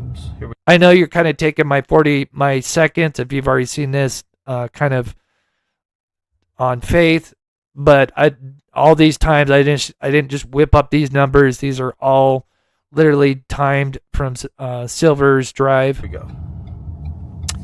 So remember, we see the car at 3:03 and 28 seconds. And so now Silver's is coming from the other direction. So it's I forget, it's like 50 yards from Kellen. I just took that from the opposite way. And then I just waited until he just barely passed the three-way part, which is Kellen and Stafford, coming up here in just a second. And that is a 42-second drive from point A to B, which is from Long Hollow, where we saw that car coming to turn on, to Kellen.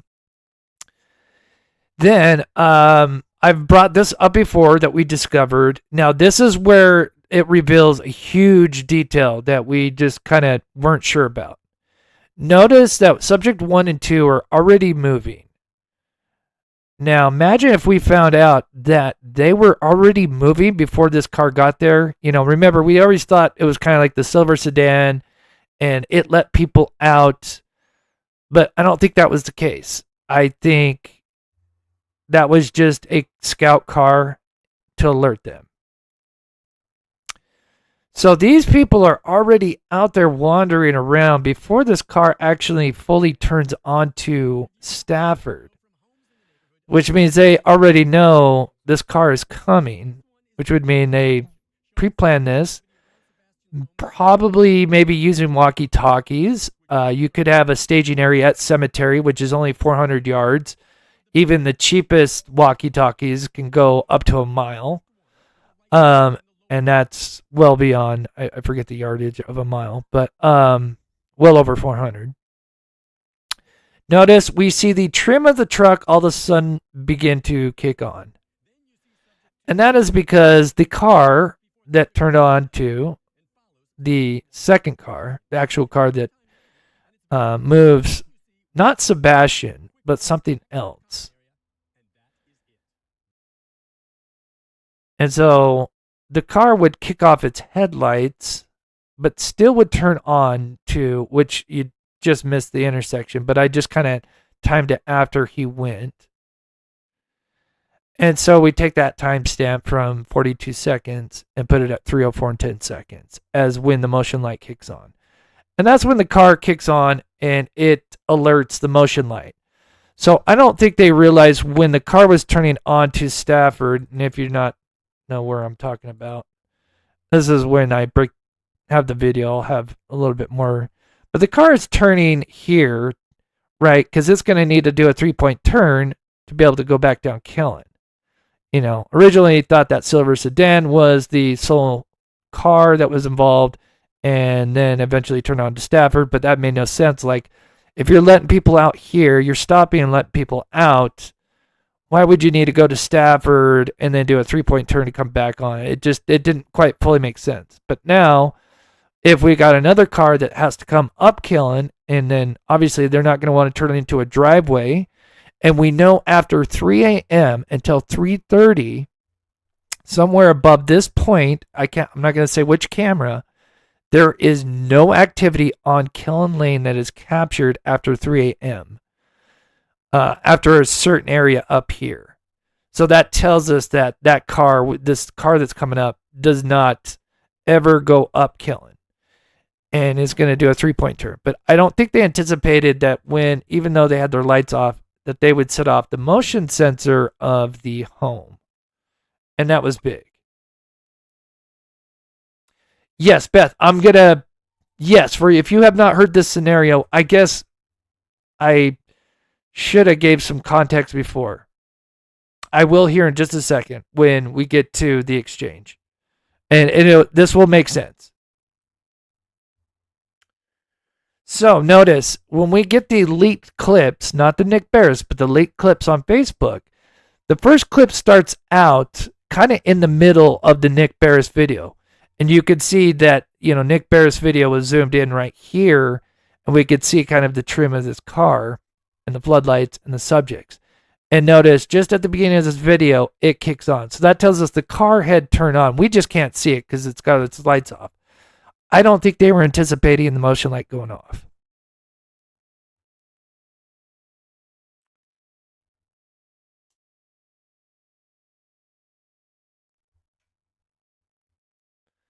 Now from there, it's 17 seconds from this point where we see subject 2, what you're seeing, this little light here, that is subject 2.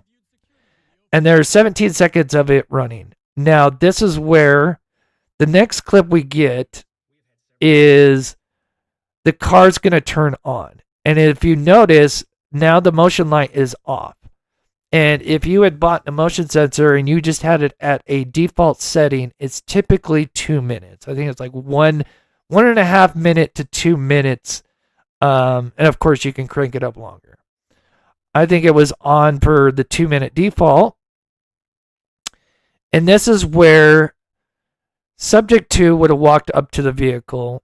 And what they were doing, so in the scenario that Sebastian didn't make it home, so you're asking, well, what is the whole 3 a.m. thing going on? Okay, so he didn't make it home, right?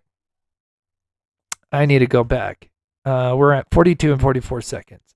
So think about this. He's last seen wearing jeans, a t-shirt, and those shoes, right? Now, remember, they want to prove that he made it home, right? Even though they couldn't really fully prove it. Even they say, like, oh, he's caught on camera, taking out the trash, and we've already gone over that earlier, that it's just a blob and it's somebody in a sweat, in a hoodie. And it makes no sense. Like, why didn't he just go and take the trash out when they got home? And I think that was by design. But remember, he's in this clothing, and if they don't bring this clothing back, right, because he switched into his pajamas. Now, if the story was he just went to bed in his street clothing, then they probably wouldn't ever have to worry about this. But remember, they said he switched to his, got into Adidas sweatpants, and some kind of course, everything's dark. Of course, everything he's allegedly wearing is dark. But yeah, he gets in his, his bedtime clothing. So to be able to prove that he actually made it home, you're going to need to have this clothing, right, to be brought back to you. So I think they got staged up at the cemetery shortly after they moved him, right? Then they put his clothing in a duffel bag. And this is important. That duffel bag is important, I promise you.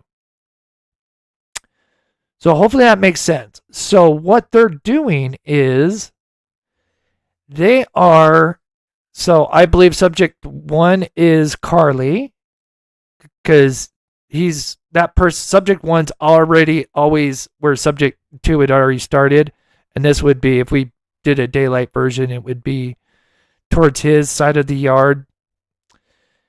But what they're doing is, to prove that he made it back home, you're gonna need to have his clothing, right?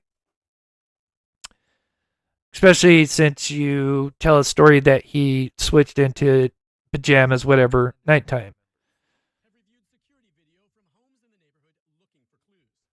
So we add the 2 minutes, right? All these timestamps. I'm going to do a video. I'll have it out eventually. I'm still working on it because there's more information coming in.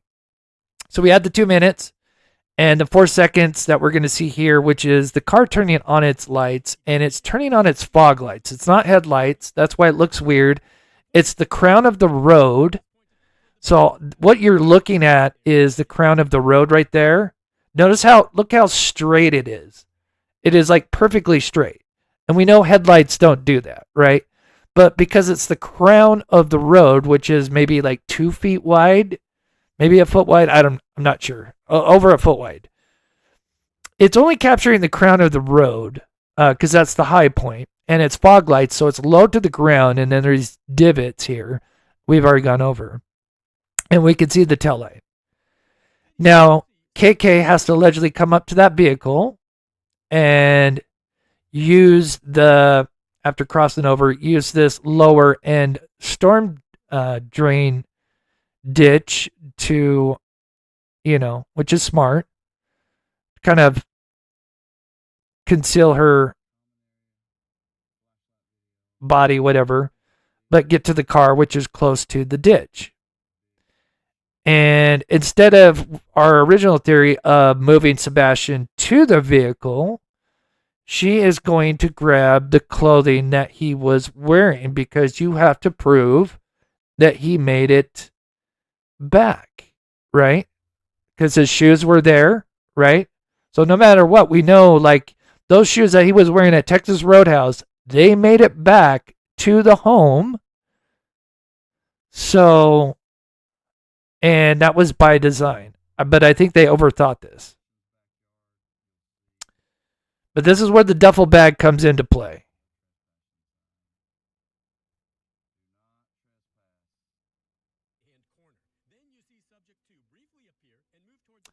Then we add 6 seconds for the car to do a 3. Now notice, after the car turned on, when the motion lights were off, you can see the last clip that we get. It now has been activated, which would obviously make sense because it went and did a 3-point turn. It kicked on its floodlights, and then it turned around. So we had the 6 seconds for it backing up, the 13 seconds, and we get to 3:06 and 31 seconds. And again, when I put out this video, I'll literally have the times, like I'll have a counter so you guys can check it out for yourself. And then when you add the 13 and 6 seconds, you get to 3:06 and 50 seconds. And that last clip is of subject 2 running across, and we'll look at a closer shot, but it's of subject 2 running, of course, which I believe is Katie, running back. And then just at the end, we actually see subject 1 pop up for a second, which also even tells me that this person was there before and after that car probably left, telling me that these 2 subjects were there, which means, and then the positioning of them suggests that this is, in my opinion, Carly. And if you add that time frame up, it adds up right to what Fish Sticks released, which is Carly's backyard surveillance that looks at their Proud Feet's backyard.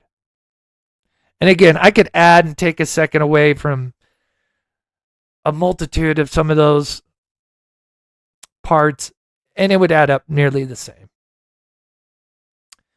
But this is where it gets really interesting, along with what I just dropped on you. So I always thought this was very strange. Like, why would you post this and say, oh, look, there's nothing going on, and then you blur her home? But as fish stick, since he's the gift that keeps on giving. He, I guess, didn't realize that Crabtree would release the unredacted, and these are what are called thumbnails, similar to what you'd see on YouTube. And they're thumbnails for the videos themselves, right? So whenever you have a motion sensor clip or whatever, you have a thumbnail for it. And usually it's typically at the starting of the video that thumbnail's taken from. And so, yeah, so he revealed that was a motion activated clip, because that camera, it's a Nest Google camera, kind of like the one in the Nancy Guthrie case. It only records motion activated clips. You can get upgraded service, records 24/7, but most people just do the motion censored. Then I took the starting point and the ending point of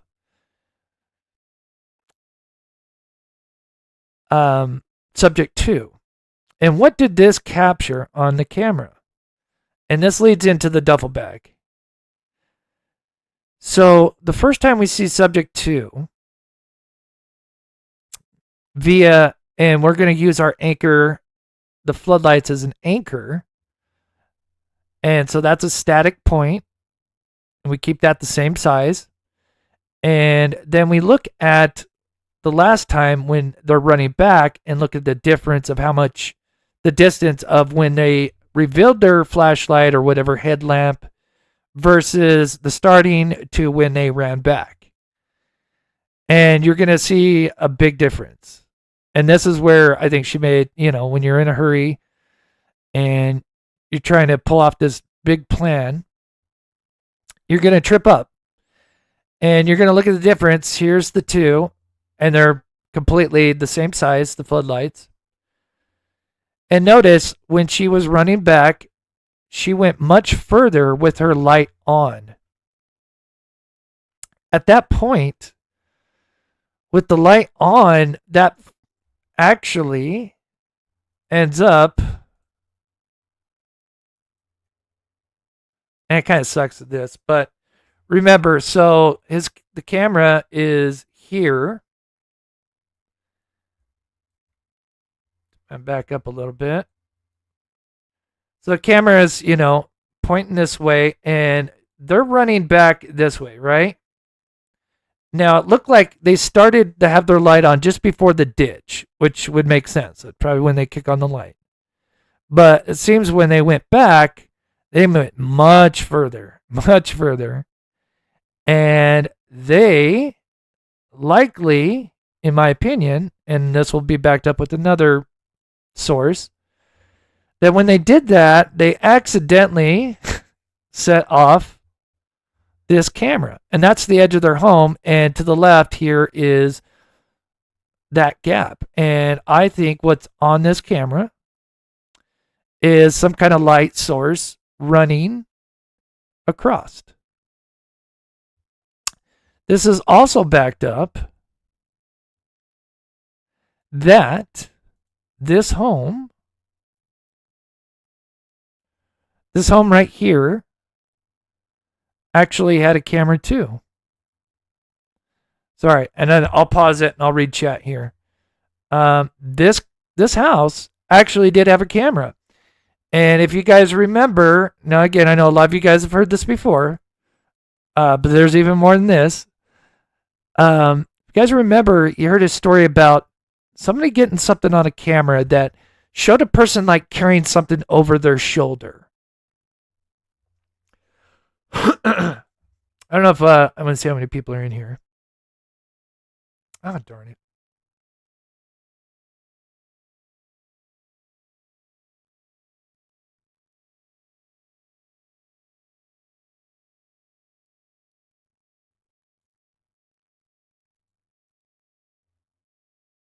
There we go. Okay. There was something stuck on my screen. So if you guys remember, this is a long time ago, that there was a report of a subject being seen carrying something over their shoulder. But we didn't have much substance and we didn't really understand. Well, this actually came from this home. And they actually had surveillance too. Now, a lot of it, they couldn't get it to work. not to say it wasn't corrupted. I don't know the full story, but they couldn't get it to work. And so when they originally came, they said, oh, we didn't get anything, because when they looked, they just couldn't get it to work. Well, a week later, they come back, and maybe they had a technician, some tech guy, and look at it, and they saw part of it, and they did capture something at 3 a.m. and it was of something, a subject. They couldn't see the person. They could see, they could tell it was a person. They couldn't see who it was. But they had something that looked like they were carrying something. Now, we heard that. We thought, oh, that's Katie or whoever, carrying Sebastian, this way. But we didn't really, that's all we knew, is just somebody was carrying something over their shoulder. Well, now, and again, and I hope I've backed this up with what I've said in the past, that, I have inside sources, and they've been pretty much 99, I don't want to say 99, but like 95%. Usually it's kind of like, most of the stuff they say is right. It's just somehow kind of like the telephone game where there's details that have been kind of switched around or misinterpreted. And interestingly enough, go to the video here. Do you see this floodlight? Let me go full screen for a second. I'll be right back. Do you see this floodlight right here? Now, if I were, and I did this in my last live, I can kind of do it. I don't want to spend too much time on this. But, and I'll show you just to prove where this is at, because in that same sentence, they said that, well, we had this floodlight that was on, but the person managed to get around it, right? Now, the camera that we're looking at, which is just a screenshot, is coming from this home, and of course, it's coming at an angle. And notice, I need to put it right there. Notice, is it this tree? There's a tree right here. You can see it's kind of hard, but there's a tree right here. And that's on the stink feet side. That is this tree. It's probably actually these two trees actually kind of combined. Anyway, there's a floodlight that is, oh, now went way too far over. There's a floodlight somewhere up here. I don't know. It might be like on the corner and it like goes down this way. Anyway, that floodlight is on this home. Now, what they said is the person, now again, we didn't know which direction they were going, is they said the subject had maneuvered around the light, but they could tell that because they were close enough to the light that it kind of casted like kind of a silhouette. And they could tell that they were kind of carrying something over their shoulder. And I think, in my opinion, I don't know 100%, but this makes the most sense, is that was his bag of his clothing in a duffel bag of some sort.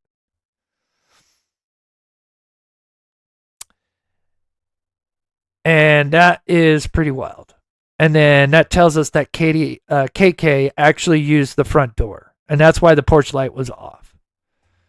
The neighbor noticed that. She thought that was odd that it was on the nights before he went missing, and then the night he went missing, coincidentally, their porch light was off, and that was by design because she used the front door to come out of and go back into. I don't know how she didn't set off the motion sensor. If the porch lights are off and she moved gingerly, she would have not set off that camera, which is pretty lucky, I think. They also had a keypad. I've gone over this. I'm going to probably quickly go over this, but she also had a keypad that had an app that logs every time people go in and out of the door. Well, there was a team, very respectable foundation that helps find missing people. You guys know them, but I'm not going to mention that entity. They were working with them early on, and speaking with KK. And, because they need as much, because when they're bringing in resources, right, say boats, drones, whatever, they're not just going to go in blindly to help. They need the best evidence they can to give them a good idea of where to go search. Anyway, they were talking to Katie and trying to get an idea of, and found out that she had a keypad lock. And then they found out, it had an app that actually logged when the door was coming in and out, people coming in and out. When they asked to see those logs, the next time after that text about, hey, could we see those logs so we could get a better understanding of the time frame and the bigger picture, she ghosted them. And this is a big foundation. And yeah. So I'm going to pause it there. There's one more big shocking thing, and that's the dog sense, which, you've probably seen me do this before, but we figured out another theory, and it was like a holy shit moment. Like, how did I not put these together? But I'll play that in a second. Let's read chat. Let me take a sip and come back in here. Oh, let me read chat. I'm sorry for a second. While I read chat, let me play this so I can read chat for a second. So I do apologize. This is very interesting. Is behind that space, and I was just curious. He's going to talk about the dogs. Know to what degree? Because I know in previous conversations you've said that there were a few of them that you didn't feel comfortable going in because you didn't have anybody with you. Do you know to what extent they've been searched at all? So, at two of those caves, but there are a ton of them, and there's one in particular to the what are SAR topo maps, which are what all the first responders use. And so they did clear a few of those caves, but there are a ton of them. And there's one in particular that they said that these, I don't even know what you call them. They're there's a couple that I wasn't comfortable or local. And I'm glad you brought up the shoe thing because one of the issues with the case that I kind of noticed early on was that the dog, to my understanding, scent tracker dogs specifically, they go with your foot smell. Your feet stink, and that's what they use. Specifically, I don't think there were any cadaver dogs brought into the house. And then obviously cadaver dogs and scent tracker dogs aren't always the same thing. Right. But my understanding is that there were never any scent tracking dogs that were able to identify a path leading from the house. Oh, thank you, Wanda. So I know there was one dog, Max, but he was a ground disturbance dog, right? Yeah. So, all right. Yeah. So this is gonna be important. You may have seen when I did the original 3 a.m. and my thoughts, because I thought it was the other way around, that they moved Sebastian out, and then the dog scent that they mentioned, that path made sense, but I kind of altered it. But I'm gonna show you something where I was looking at it laterally, like 2D, instead of more outside the box, 3D, 4D, whatever you want to call it. And I will show you something that should drop some jaws if you have not seen this part before. But he even says the same thing, which blows my mind, that it just backs this up, because apparently this is documented. So this isn't just some random thing that Crispy said, which really just makes it that much more important. Scranton Strangler, good to see you. Thank you for all your hard work helping Chris reach his goal. Thank you so much, the Mob Crew, Justin for Sebastian. Come Clean KK, 2 years too long. Yeah, that should be trending. 2 years too long. I like that. I really appreciate that. Show Poodles, thank you for all you do. Thank you so much. Cooper, thank you so much. Another amazing live. I have a feeling that Sebastian will be found. Chris, you're truly amazing at what you do. Thank you and God bless. I appreciate that. Again, I can never emphasize this enough. I would never be here without you guys. So it just, thank you guys. And thank you, Cooper, so much. I hope that, what I do, again, I'm not perfect and I am flawed, and we all have our gifts and our flaws, and hopefully, my 2 years of working on this are starting to pay off in some sort. Geneva, thank you for the effort and time. It is my honor and pleasure. Show Poodles, thank you so much for the $5. Again, this case has just consumed me because I feel like Sumner County is going to be exposed so bad in the very near future. So let me play this part because he literally reiterates what Crispy told narc divers many, many months ago before this interview in 2024.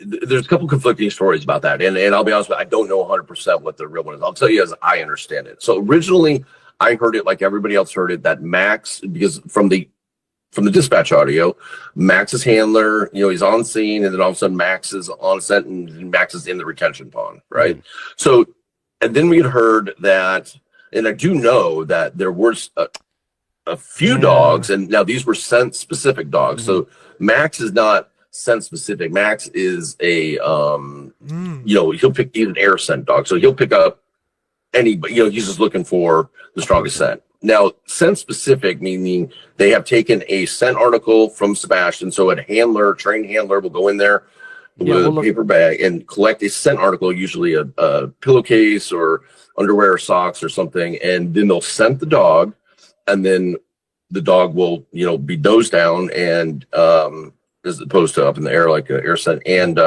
we'll try and trail that. And so there was dogs that went out the front door. Okay, right here. Now listen to this. This is huge because, again, I forgot about him explaining this because there was so much other stuff in this interview that he just revealed his cards that he just had no idea what the hell he was just making up shit.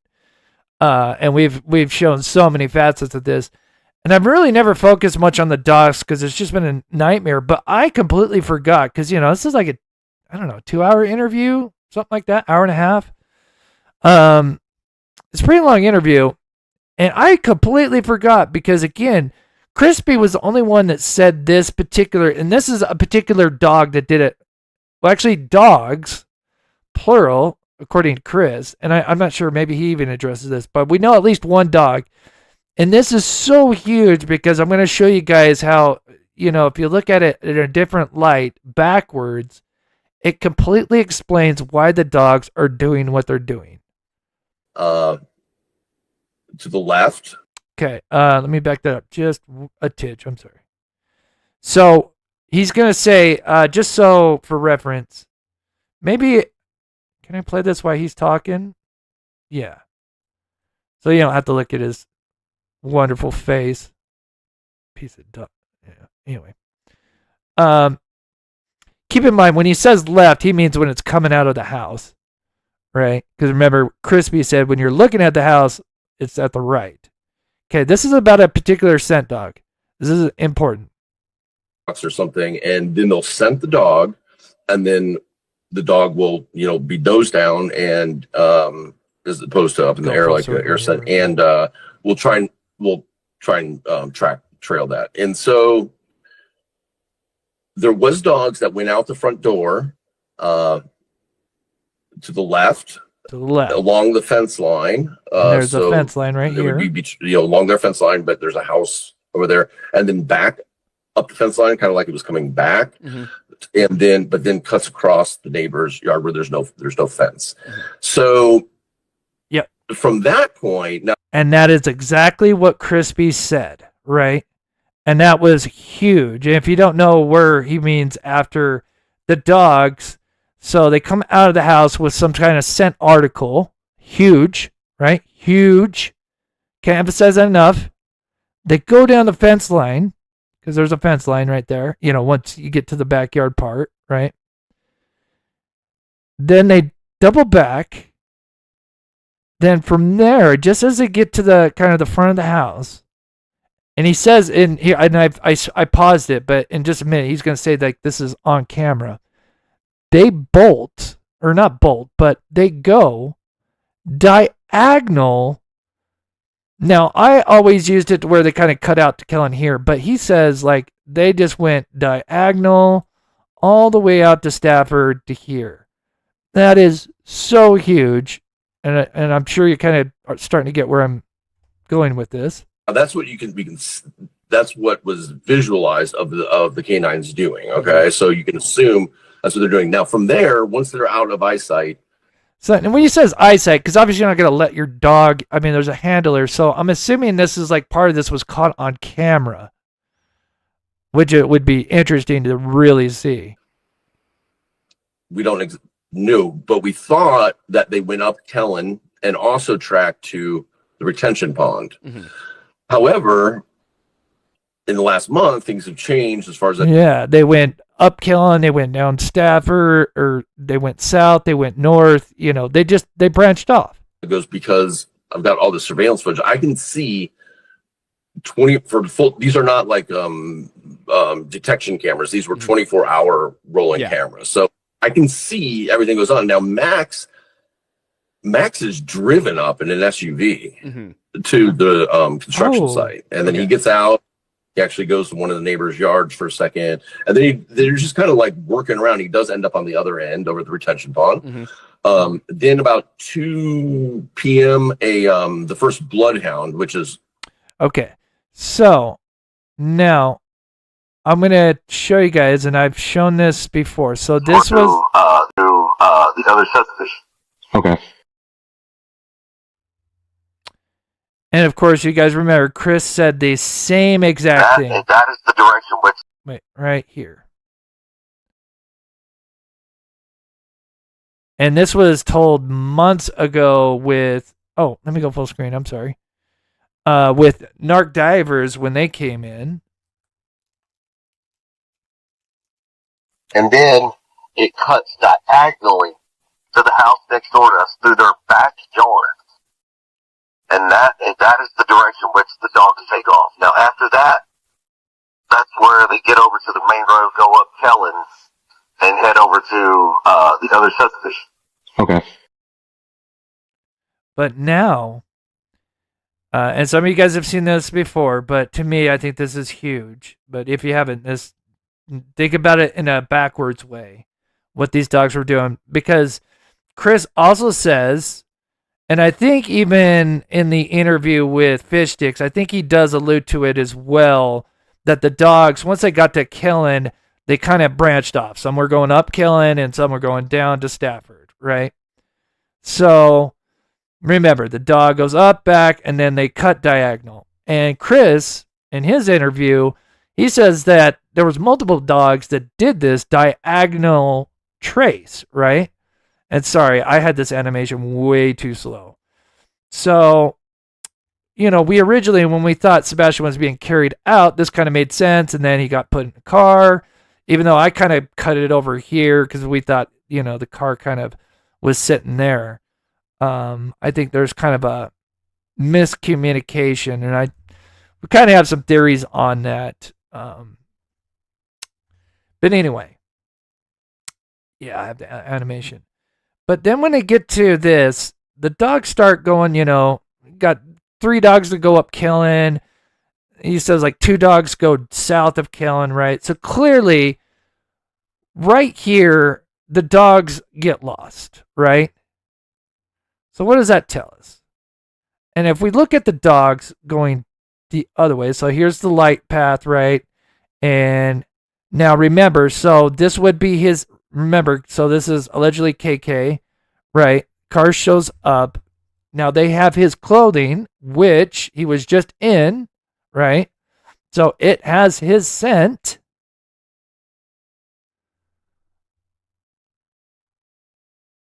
Man, I wish I didn't have this animation so slow. So I feel like if I try to fast forward it, it's going to ruin it.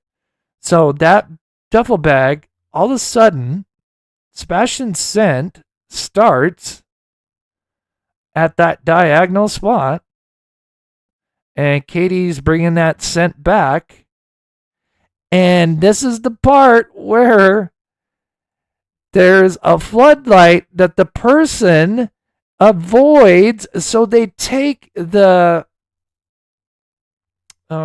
Come on. What the hell? There we go. Computer's acting weird. So remember that photo, and I told you that there's a floodlight.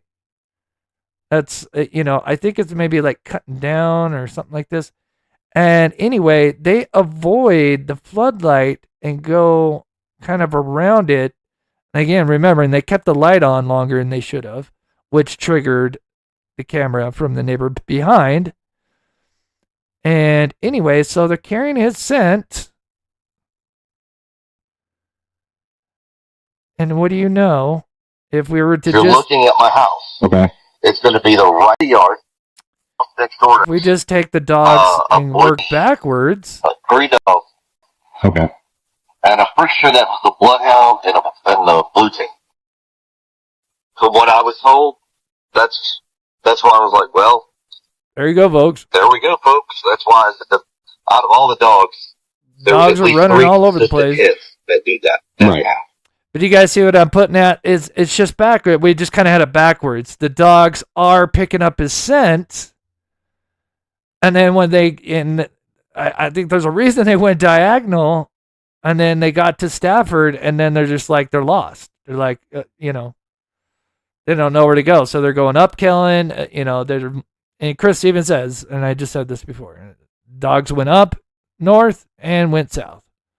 I think there was more dogs that went north, but there were still dogs that went both ways. And I think that just shows that his scent was there, but it dropped off right there.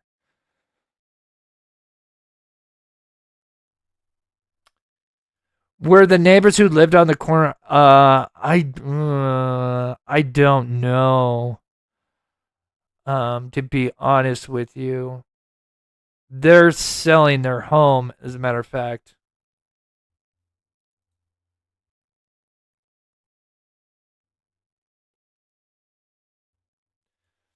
True, Miss Sharon. Again, we don't know 100%. Again, I would say if I had to bet, I don't think he made it home. I think it just, there's so much of Katie trying to prove that he made it home. It is just beyond ridiculous. Like, her say, like, if you think about it, she says in this part of the interview, and I'll bring myself back up, and then we'll read chat, and then, I'll pull up that post, and let's see, what time did we start? Sorry, guys, going over a little 2 hours.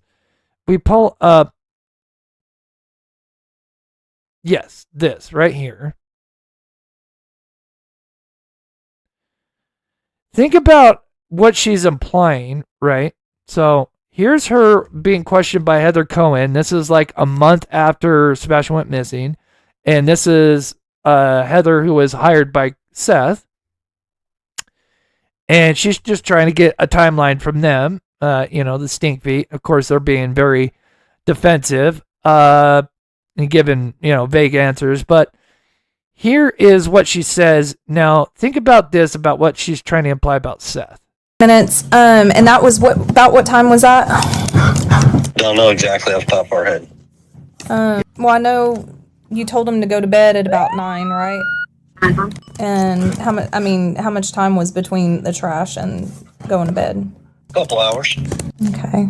A little bit too far. Okay, and then you guys were on the phone from. It was him from a mile away. Yeah, here it is. Okay. Sorry, I went a little bit too far. It's right here. Able to clear it up and confirm that it's him. Even though you can tell it's him from a mile away because of how he runs, it's just, you can tell from his mannerisms. The second you look at it, it's him running, but still. So she implies that Seth claims that, he can't tell it's his boy. And if you think about it, like, on Seth's point of view, he wants to know the last known for sure sighting of Sebastian. What good would it him to do to, like, negate, like, let's say it did kind of look like Sebastian more than it didn't, and he negated that, how would that help him if he did actually make it home? So that just kind of tells me, like, from Seth's point of view and stuff, not to say I can put myself in his shoes, but what I'm trying to say is, like, what good would it do for him to kind of lie and, like, discount this sighting unless he is like for sure like, yeah, I cannot tell that's my child, like, you know. And so anyway, that's kind of the point, is like what they're arguing would make no sense, because he would want to know like the last known for sure sighting, somebody talked to him for sure, you know, over the phone, whatever, that they can say last contact, you know, however you want to put it, image, surveillance, phone call, whatever. And they say FBI cleared that up, and if it was so cleared up and you could see him from a mile away, I think personally they would have probably released the screenshot, or even put in their statement like, we can see that it's Sebastian. When they put out that thing after a year, whatever, I think they would have put in their thing like, we could tell it's Sebastian taking out the trash can. But they never did that.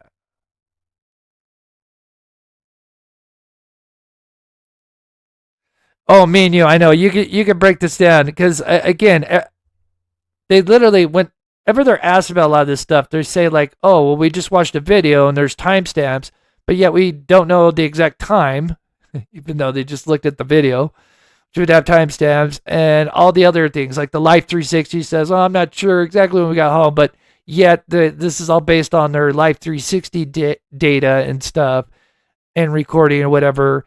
And it's like, you have that data, you know, right down, probably down to the second or minute you were home.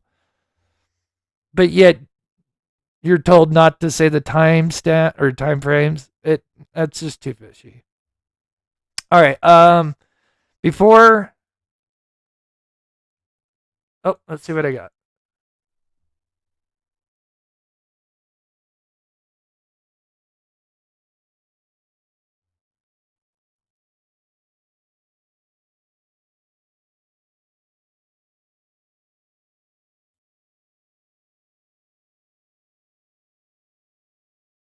Sorry, I'm looking at my email. It's the writing's really small, so I have to like look in real quick. Hold on. This is that person of interest that I wanted to get to, but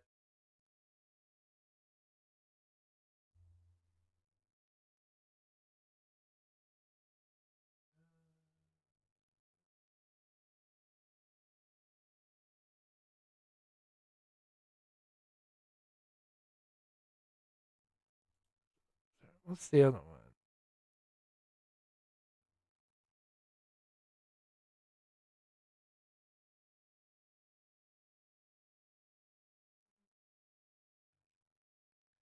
Yeah, thank you to the one that posted the. Oh, is there more?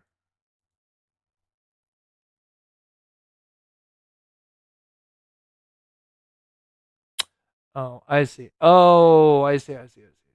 Okay. I guess I'm just gonna read it because it's the Facebook, right? It's the Facebook link. That's what it is.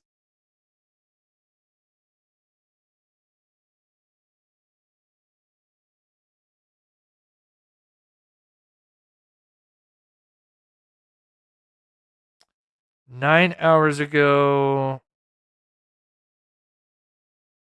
How am I missing this one? Hold on, chat. 1 second. Let me just pull this up.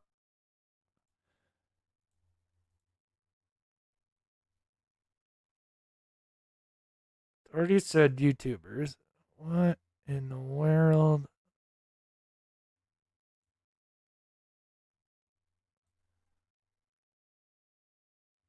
I swear it's in between these two. 4 hours ago. Wait, did we already read this one? I don't know why I cannot find it for the life of me. I don't know what, if I'm not clicking on something. So I'm just going to read it here.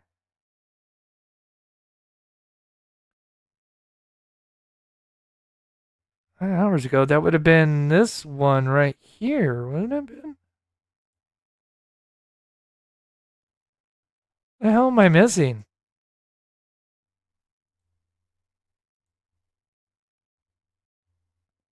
I have no idea. Anyway, authorities said YouTubers were, and this is by at night. Authorities said YouTubers were interfering with the search for Sebastian Drake Rogers, but something much larger took place. What they did not tell you is that a YouTuber may be the prime suspect in the disappearance. And I swear, I've seen this one once. I don't know why I can't get to it. I swear it was before this post here. So I don't know why it's not there. It was on Facebook. Okay. Let me get to their Facebook.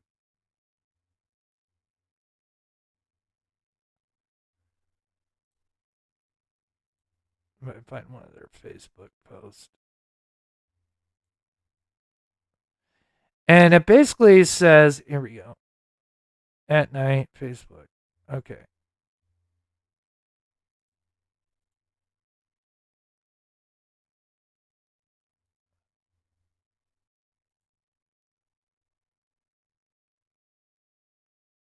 Oh, here it is. Here it is. Here it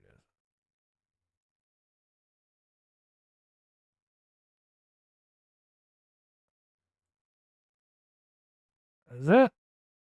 There it is. Oh, geez, man. That was crazy. Okay. Of course, it's Facebook. So there it is. Authorities said YouTubers were interfering with search Sebastian and Drake Rogers, but something much larger took place. What they did not tell you is that a YouTuber may be a prime suspect in a disappearance. Do you believe in miracles? We do. And then, there's this as well that was posted yesterday. Yeah, I feel like some of this, I don't know. This is weird. Intelligence has identified a non-familial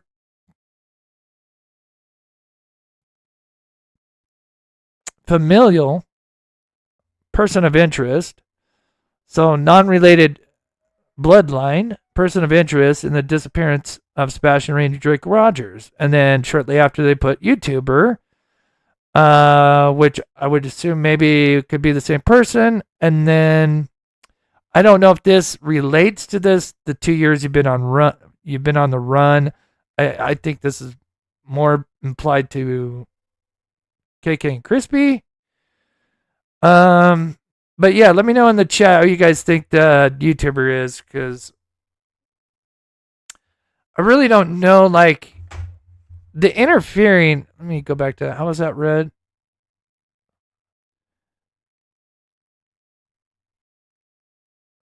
So I don't get the prime suspect in the disappearance saying like a YouTuber was involved like during that time.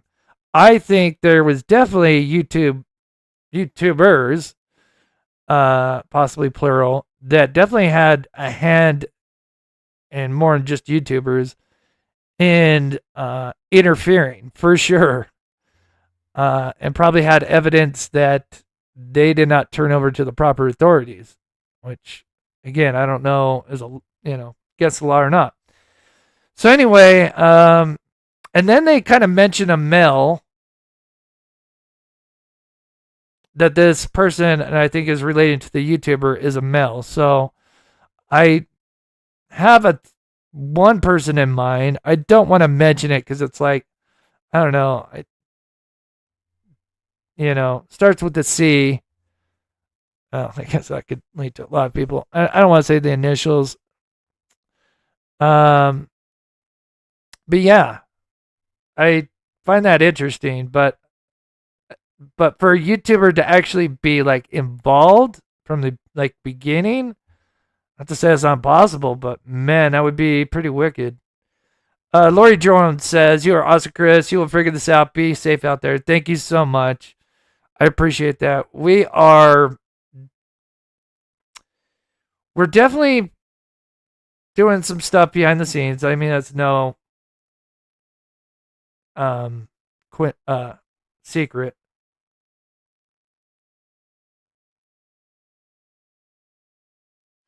Yeah, I have it. It's actually in this. I think it's in this video, Marie. It's this one here. But I think this is early days, and I know he says, oh, well, we'd see him taking out the trash, but I think he's kind of going off like what he was told. I think he's one of those, he was a good person, one of the good guys. And I think he kind of believed the team that was telling him, like, yeah, we think this is Sebastian. Mother's saying it's Sebastian taking out the trash. And I think he told these ladies that that was the case. But again, how much do we know the context of what, the former sheriff knew?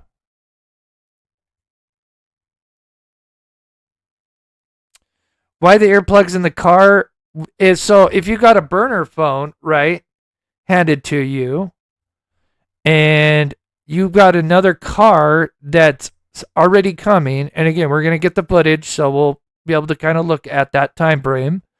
We'll only be able to see a window, right, but we'll be able to see the road. So we're going to get that, but imagine I have my phone, I get handed a burner phone, I plug my, my earbuds into the phone, right? And I get a call, and that is the person that is going to be meeting up with them somewhere between the home and Texas Roadhouse. And they are giving her instructions like, okay, so far, we're on our way. This is where we're at so far. We're green to go. She's taking the route that they probably pre-planned. Let's just say that they were going to meet up at BP or somewhere in this neighborhood that's just beyond it. And so she's just getting instructions like, okay, it's still green to go. This is where we're at. Not seeing anybody. And then she's just getting minute, second by second, whatever, how you want to put it, information. She doesn't need to really respond, right? Even though the audio's recording inside the car, they don't know, right? And then she could kind of get, before he gets switched out, have Sebastian kind of, asked him, how was your dinner, whatever, some simple basic questions to kind of, reinforce that he's there, he's in the car, and then, maybe say something like, oh, you tired, Sebastian? And then from there, he's kind of quiet, and then they don't know he's been switched out. Hopefully that makes sense.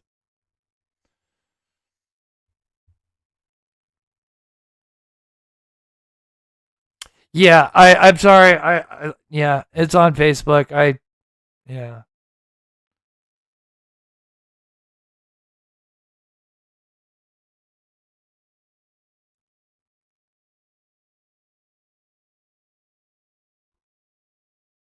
Uh-oh. Oh, no. Schnakies. Oh, that sucks. 1 second. My stream reset. Sorry, guys. 1 second here. Dang it.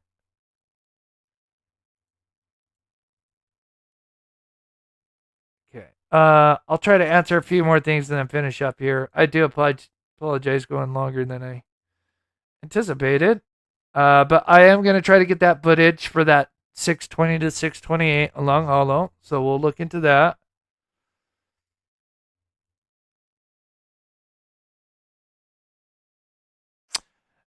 I think that was from the dogs between me and you. Me and you. Pun intended. I think that was from the dogs. It could have been from him. Again, I always say I don't know 100%. I just give you, like what I know and as close as to what I can share without, breaking, ruining my years of building trust with my sources. But again, you guys, for those that have been with me a long time, know that I was on the other side. Like, thought he made it home. I still think, of course, Crispy and KK straight up involved, and then some extended family members, maybe a friend. But I think if the heat gets put on enough, And I think this is why Katie is not interested. None of them are interested in rewards, because I think if the reward were to go up, and I'm sorry for at night, I know that dogs got this reward, but I'm a little, again, they've kind of lost a little credibility. It would be nice for them to kind of get that back. I would love for that to happen.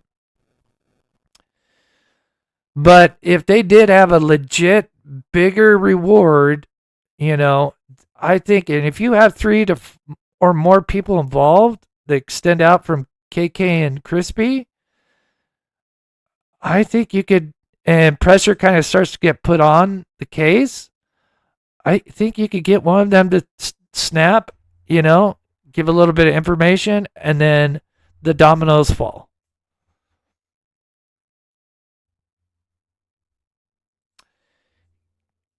Carla, yes, what the timeline that you just saw a little bit earlier where I broke down the 3 a.m. car, yes.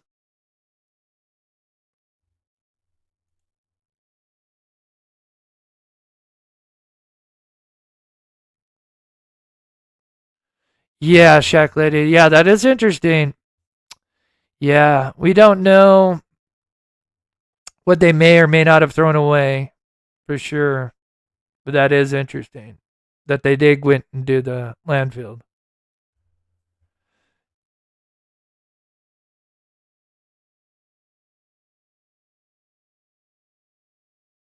You know, you missed this coded chatter, no direct eye contact. Thank you, sir. And thank you, Rachel, for the continued support. God bless you.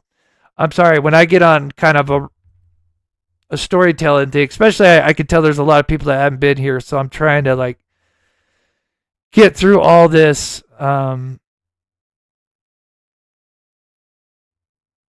No, I've never been associated with Tyler Feller. Da, da, da, da, da.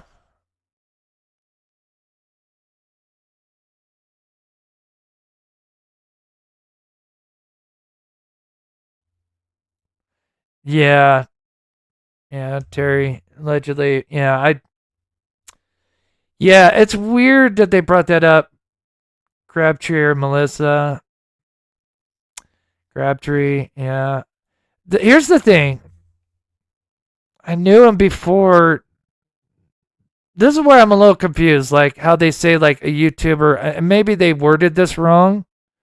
And it could be that they just said that like this YouTuber was involved from the beginning and a prime suspect. I mean, it's possible that, but then that I don't think that would be Crabtree. If they were to say the people are interfering, then yeah, I would think that would be Crabtree. I think it's interesting. Crabtree did delete his stuff, and you know he went after me pretty hard the last few months. I've shown a few of the posts. I mean, they are wild. And then I always say, just in case for those that have missed, if anybody tries to argue where those lights are, or if there wasn't suspicious activity, I do have a video out, and it's just a, you know, like an 8-minute video. But what these guys have here, and I'm sure most of you guys have seen this, but this is so huge, and it shuts down all of the Crabtree, the fish sticks BS about. Good question. Well, you can see that they just took a scan. Being in a different area, like they're happening over here. This is a 3D LiDAR scanner. They scan every 50 feet or 50 paces, 20 paces, 50 feet. And you could actually see 2 people literally pacing. I think it was a male and a female, and they're literally pacing.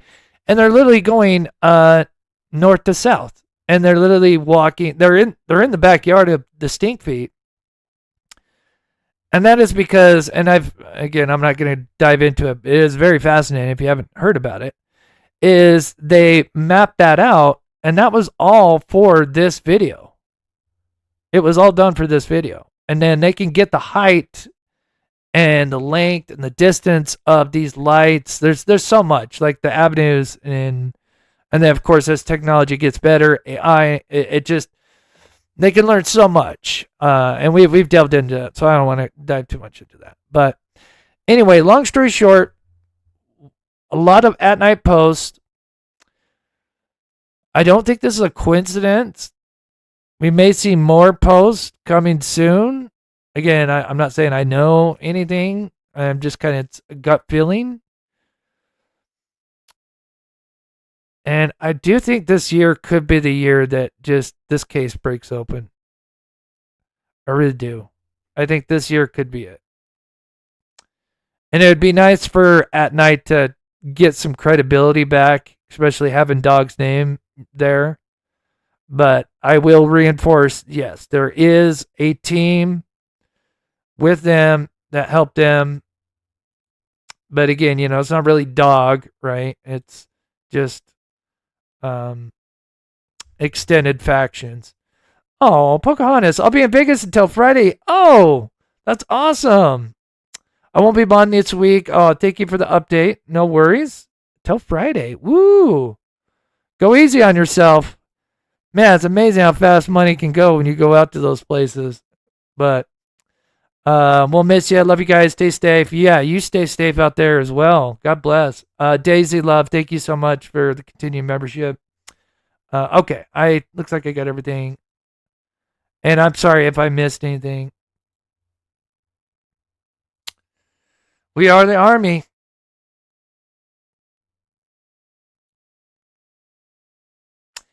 Yeah, Harley, and that's a great idea. We should definitely try to get that out there. I think, and last thing I just want to say is not only that area, to be honest. So if we, just the last thing and then we'll finish. The last thing I would say is, they talk about, there it is. They talk about Long Hollow, right? Which I do think is great. This is his neighborhood and this kind of the search area. But the green box, here, let me move this, is where he went missing, or technically his last seen. And if it was up to me, I would get as much, I would do the same thing with this area, right? Because I almost think that's what they wanted people to think, is I think they wanted them all searching up here, looking at the camera footage, all of this, and they could never find anything that really fully put pieces together, right? There's just nothing. One of the biggest manhunts in Tennessee, for sure, for a child. Nothing. And then all the while, what if he was moved early on over here, and they're all focused over here? How brilliant, again, I hate to say the word brilliant, attributed to these monsters, but like in a way it is, unfortunately genius, if that was kind of the plan. You move them over here, but you kind of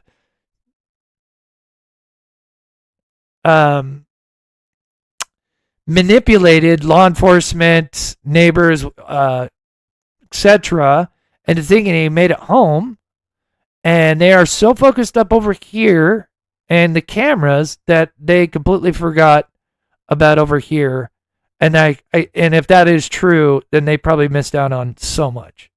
I mean, there still could be possibly stuff that people say, but it's probably very little, which is a huge shame, sadly.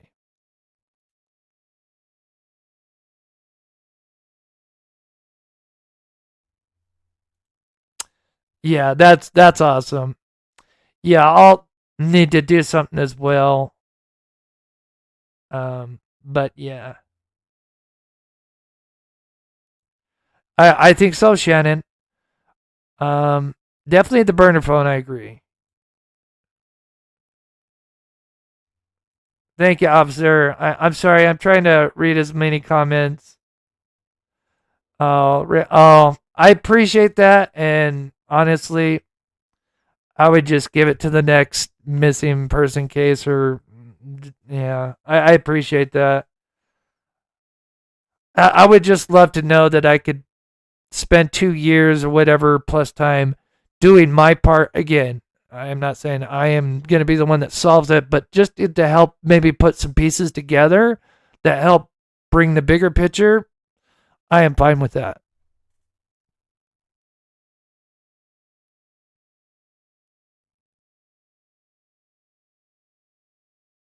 Oh, that's interesting, Jack Lady. Yeah, even Silvers. Yeah, there's some funky stuff going on with that. Yeah. Oh, thank you, Pocahontas. Be safe. All right, I'm going to end it there. I'm not going to do an outro tonight because we've gone really long. That's where we're going to try to connect because there's just so much. I mean, I kind of talked about how that cemetery we think is a staging area, and they were communicating through walkie-talkie. There's still so many more holes that we still need to kind of figure out how to connect them cohesively. Thank you, Caroline.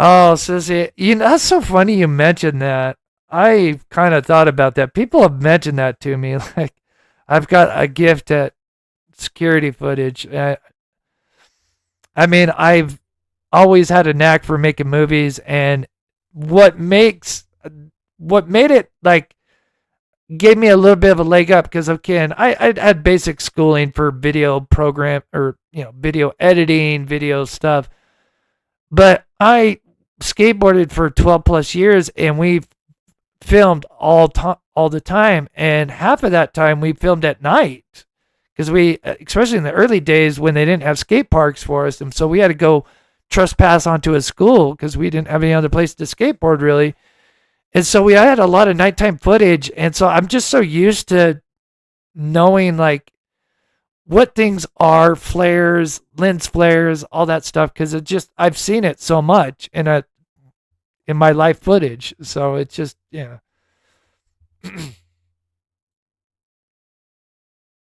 No, I think that would be way because then you'd have to prove death, right? I mean, you would have to prove he's gone.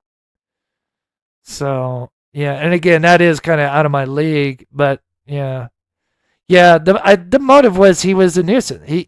Crispy couldn't be around Katie because Katie had Sebastian. Sebastian was an obstacle in their marriage. He was, because Crispy in the CPS reports, which are big, and that drove a wedge, and they couldn't get Sebastian over to Seth fast enough, and I almost think he may have never even made it over there, even if the schooling was set up faster. I don't know. It's tough to say. These people are disgusting. Thank you, Kiki. All right. Thank you to everybody. I'm sorry I couldn't get to everybody's questions. I don't think I'll be on tomorrow, but hopefully maybe, again, I don't want to pressure this person, but maybe Monday we might be able to look at that footage and we'll look at that timeline. And then I'll show you this cemetery footage that there's stuff going on right after that 628, which is really interesting. So we'll have to see. All right, guys, much love. Hit that like button if you haven't on your way out. God bless you guys. Have a wonderful